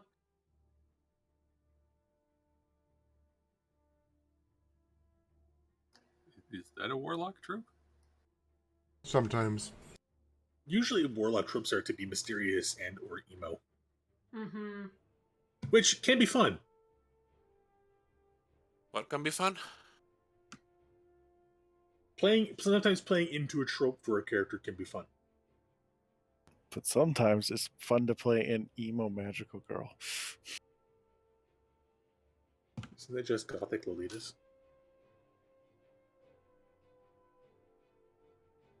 Okay. Is Not everybody? normally. I mean, I have this idea of a fun, like, character trope that's very classic, but also I don't think it's well fit for this D&D group. A warlock that it has a demonic patron that it's a very horny succubus, but actually in the end she cares for him. Hmm.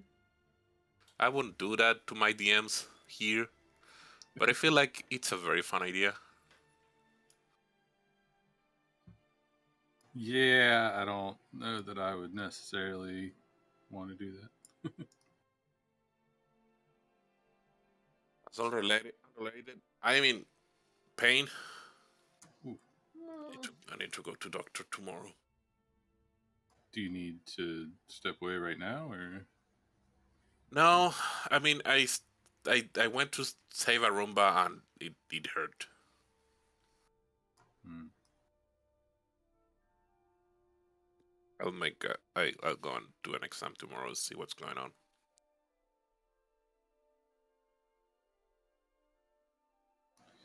I think we're pretty close to being done for today, anyway.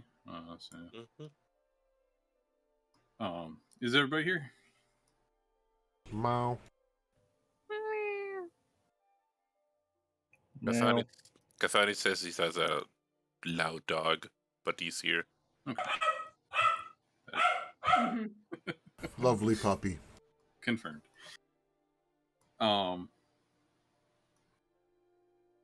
So I have always thought that telepathic conversations would be a bit weird because it would just be people sitting in silence in a room staring at one another with nobody else having any idea what's going on. This does not happen.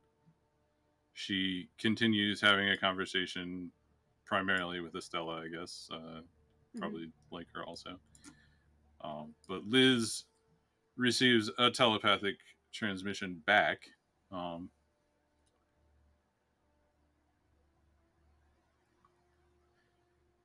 Strange that you would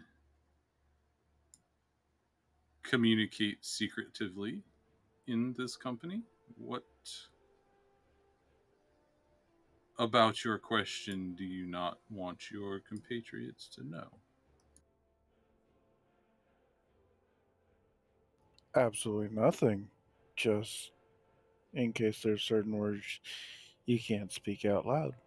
I gave you the option to try and let the in ahead things that couldn't be said be known. Okay, so you're basically trying to suss out if she is under some sort of compulsion.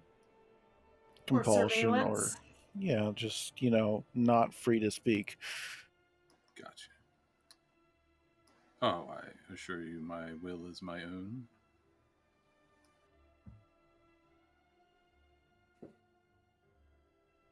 Very well.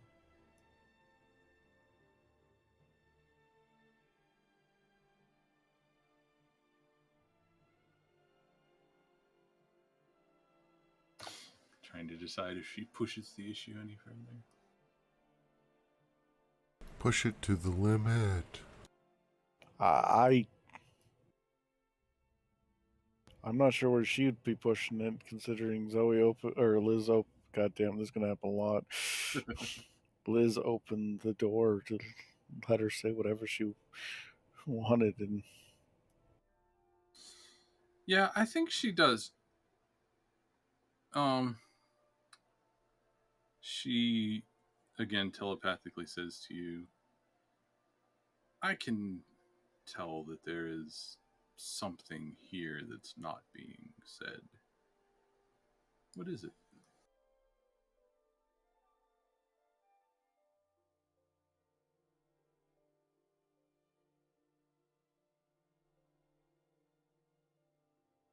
I don't know what's not being said, so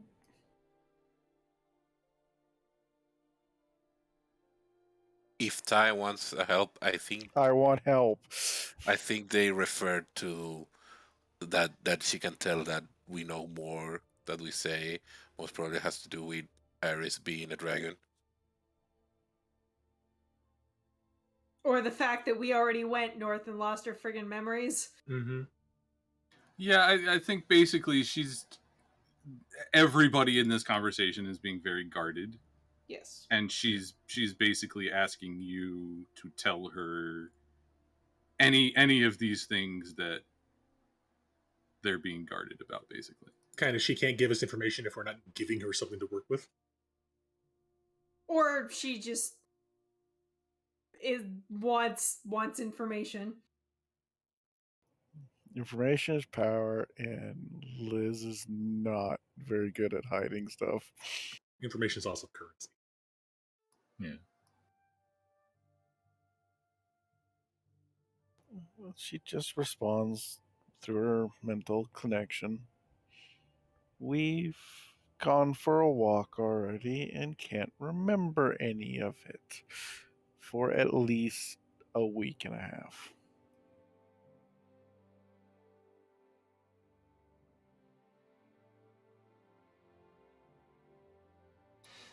At this point, I think just in the middle of whatever she was talking about with the rest of you, she just says out loud, how did she phrase it? Memory magic, I see. See, told you she's smart. I look at Andrea. I look at Liz. Told Why you would she's you smart. look at Liz? Don't I know that you have telepathy? Yes, but you're making some massive assumptions out of nowhere.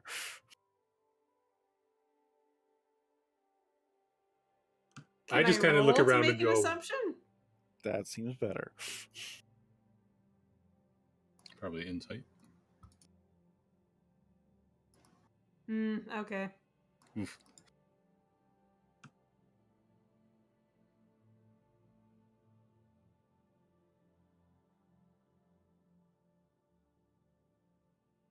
This seems logical considering you don't actually know Liz that well, and you might not go straight to that thought.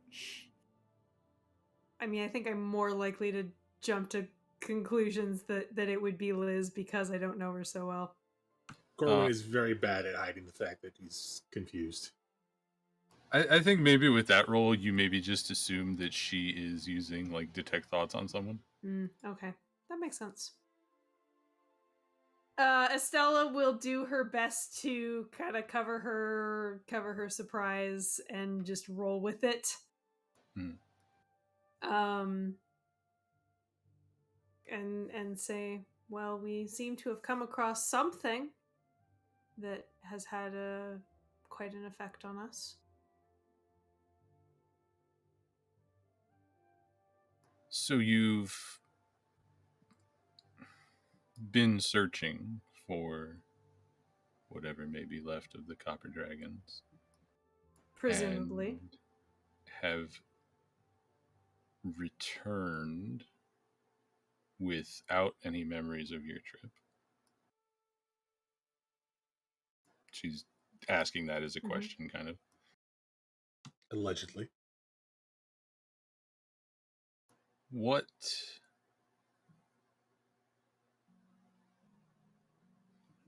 how would she word this? She's basically what she's asking is, why are you so set on this? What, like a person of average wisdom would just not poke that bear again. Why are you poking the bear again? Well, I have to admit now I'm curious. I dislike bears that kick me out. Job's got a job, and you do the job that you got the job. Also, someone messed with our brains, and I don't like that. Now I want to know why.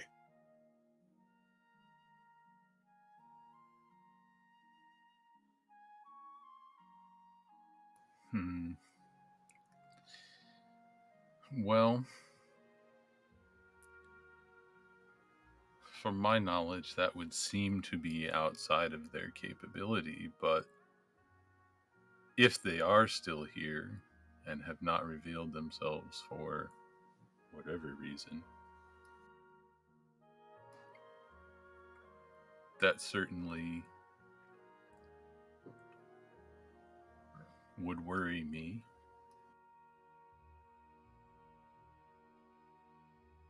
I do just a general insight check to see if she thinks someone of us is a dragon. Sure. Oh.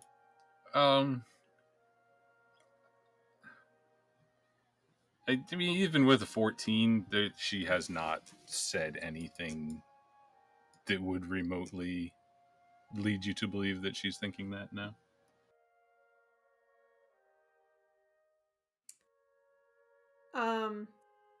Do you know of any person or creature that could do something like this?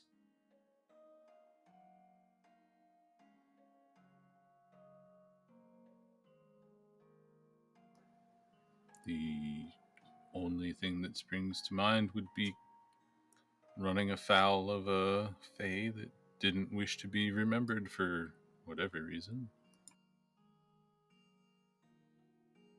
And if that's the case, I certainly would recommend leaving it alone.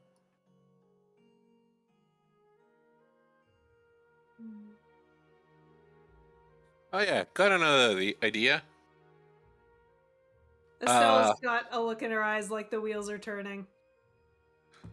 What? Do you know of any predators that the dragons might have here? Like natural predators or enemies? Maybe the best way to find out why they're gone is to find out their enemies that are still there. I assume they're kind of apex predators, aren't they? She does not have any knowledge of that, no. If you specifically bring up Bahir, No, I don't want to bring it up because even if we even like I Summer wouldn't know how to lie to say that I know about the Behir, but not tell why we know. okay. Yeah, and even I think even Andrea would not really know much about the Bahir. So you could probably draw the conclusion from that they are a fairly new addition to the Feywild, or at least incredibly rare. Mm.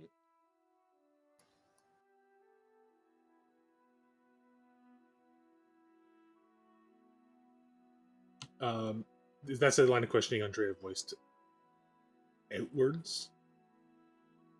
Yes, she asked if Lady Tigraine was aware of any predators that the dragons might have, or just any creatures that aren't relatively native to this area that have been seen here recently. Nah, nothing like that either. Not in this forest, certainly, and that's as far as her knowledge would extend.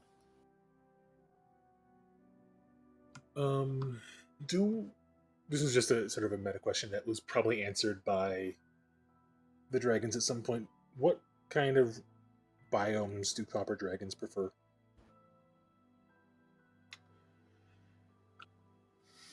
Are they forest dwellers, plains, mountain? I think that would have come up with Aerith probably at some point, that they prefer forests.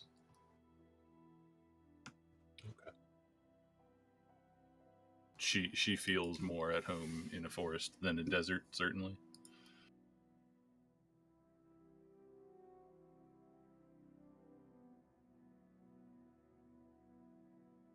Which doesn't narrow it a lot here.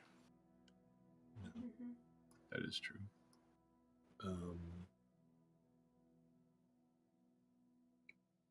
I guess I would ask her, is just any advice she can give us on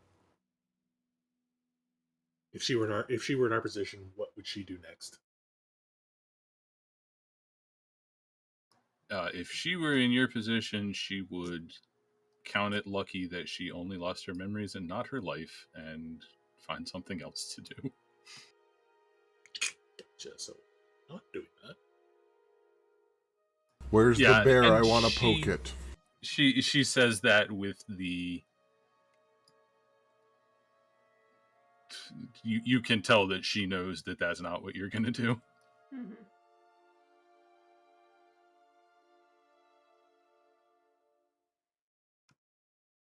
Okay, I just kind of go ahead. This is a fae, an archfey that we're dealing with. Do you have any advice beyond don't engage? Well, if you have to deal with the Fae, have something they want, be willing to give it to them, and don't be annoying. Okay.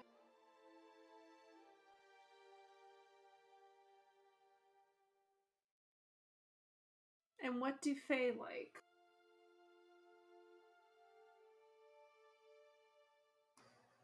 Mm-hmm. What do you get the person that has everything? Chocolates. I can think of a thing or two. Was that a dig at me? No, that's a legit Quasta answer that Alessandra said. Also, it was both. chocolates.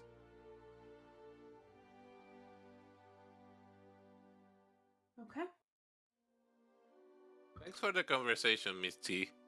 Could we do anything in return for the help? I admit you've certainly piqued my curiosity at this point. Promise me you'll return and let me know how it goes. I'll do my best on doing that. We will be taking detailed notes this time. We have to. Yes. You're the worst. I very uncharacteristically, she lets out a small laugh at that.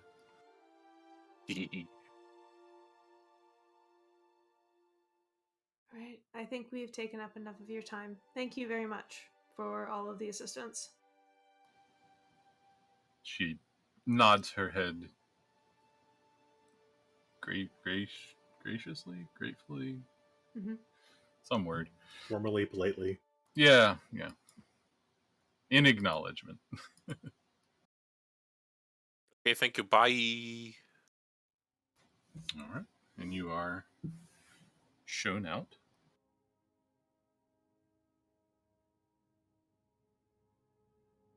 Sorry, guys. I thought that will be more helpful. It was worth a shot, and I think we got some information. I wonder if perhaps Estelle is saying this quietly, just in case anybody nearby is like trying to listen in. As we walk away. Yeah. I wonder if whatever took our memories is also responsible for the Copper Dragon's disappearance. And it's trying to hide something we found It's out. trying to, or it's trying to hide them. Or, full on conspiracy theory, it is the Copper Dragons, and they don't want to be found, and they took our memories of us. Or we sold them our memories for some kind of assistance, but they didn't leave us a good enough You've got what you need. Leave. There is no way I would have sold my memories without leaving some sort of Yep. sign, clue. Not a chance. All of us are intelligent enough to leave a trail of breadcrumbs if it was something we did willingly. Okay, Enough well, of us are intelligent enough. yeah. And I mean, that just makes sense, right? Like, if you willingly make a deal, you don't want to do something to mess it up, you know? Yeah. Why do I keep thinking of that TNG episode where they all had a memory wipe and it failed horribly? Multiple times in a row.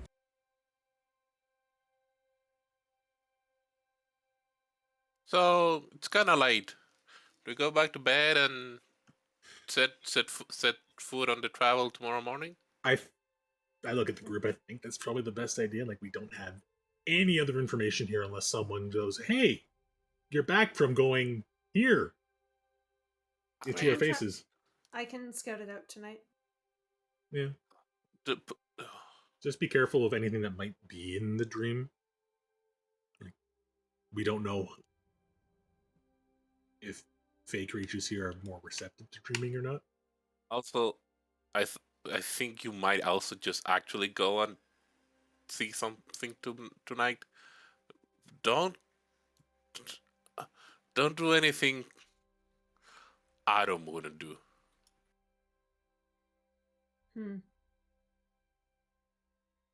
Ashish, do you want to come with me? Sure. Ashish and I will see what we can see. I recommend giving a look at Enda at night. That could be fun. What? The amphitheater. I think Estella's thinking of going a little further afield than that. Yeah. That's where people gather. I can't see people. It's crowded already. No, when I'm dreaming, I can't see people. Or it's really hard to see people. Sorry, I'm thinking of you actually going somewhere. No. You like your night escapades. I cannot get to that place in the north in a night.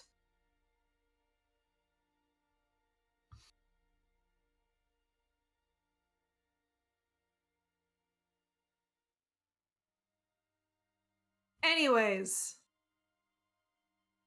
To bed. get back to Estella's place. I'm gonna cast Dream on me and Ashish. I will have dinner. Okay. So are you doing this right away? It's like early evening still. After dinner. Okay. I think in that case, we're going to end there for the night, and we will pick up after dinner next week. Cool.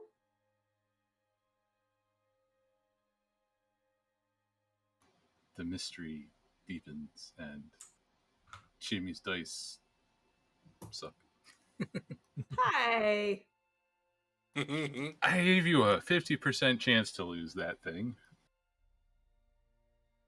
And you, what did you roll? Like a 26? Roll a 2. 2. She's going to have that adamantite bar level 20, and it's just going to be there. Yeah.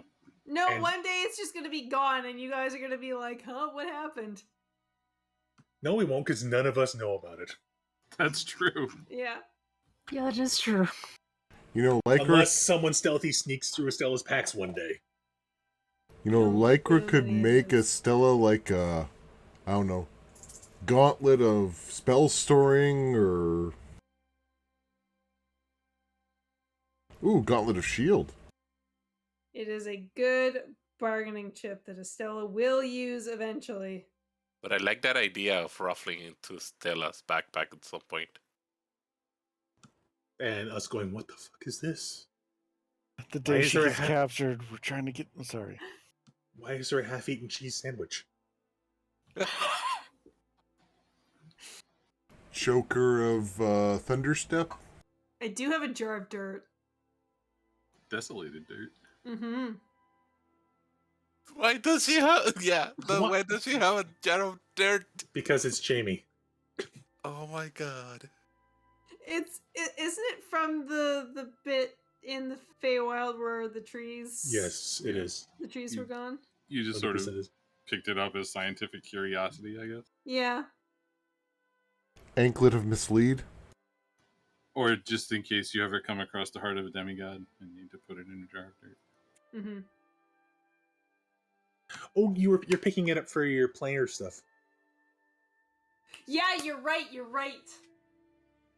Because it's technically from the Feywild. Yeah. I mean, so is Estrella. No, that's not right. Andrea? Andrea. Yes, but she can't cut off a piece of Andrea and use her in a spell. I mean, I Dang. Cool. Fingernails. Ooh. Hair. Listen. Never mind. You don't touch my hair. Consent is key. You don't need consent from sterile dirt. Mm-hmm. I mean, That's here you might need. There's Andrea. nothing left in the dirt. That's the point. Yeah, it is Only completely sentient sterile. dirt. Oh god, sentient dirt. Wait, isn't that just a clay construct? Yes. Andrea, can we have some hair? Just some hair. Depending on which season is, you'll have very different answers. I would guess that spring is probably the most likely to say yes. Mm, Spring, because it's kind of cool. Autumn, because it's logical that no, Estella has it. Adam will say, "Fuck no, don't touch my hair." Spring, can we cut your hair? We want to style it and all pretty and keep some of it. See, on a different but similar question, Lycra would be like, "Hey, Winter, I know I spend a lot of time braiding my hair. Would you like me to braid yours?" I think Winter will say yes to give her, just out of fear. Like, yes, ma'am. Because Winter is a people pleaser. Yeah. Mhm. And Spring will be like, you can have it, but I will have the opportunity to, how do you say it, David? To Braid? do braids on yours in exchange.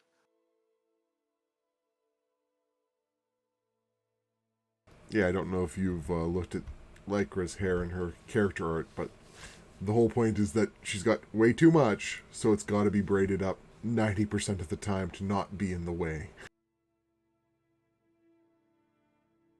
Okay, Nibbles, this was fun. Mm-hmm. It's nice to be playing Estella again. So what's the book doing for Aster again?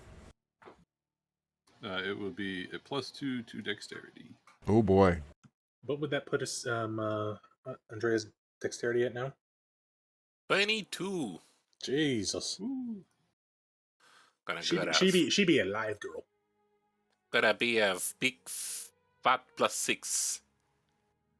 We're talking like Cirque du Soleil contortionist live. We need to find out if she can recharge the book. We're talking 20 AC. Yes, she can in 100 years. Also, 20 AC, you are effectively wearing plate armor. And a shield. So that's why I liked the ring, because that gave me a 20 AC. Only when I was within 30 feet of you. 60. 60. 60? Oh. Anyways, ending my recording.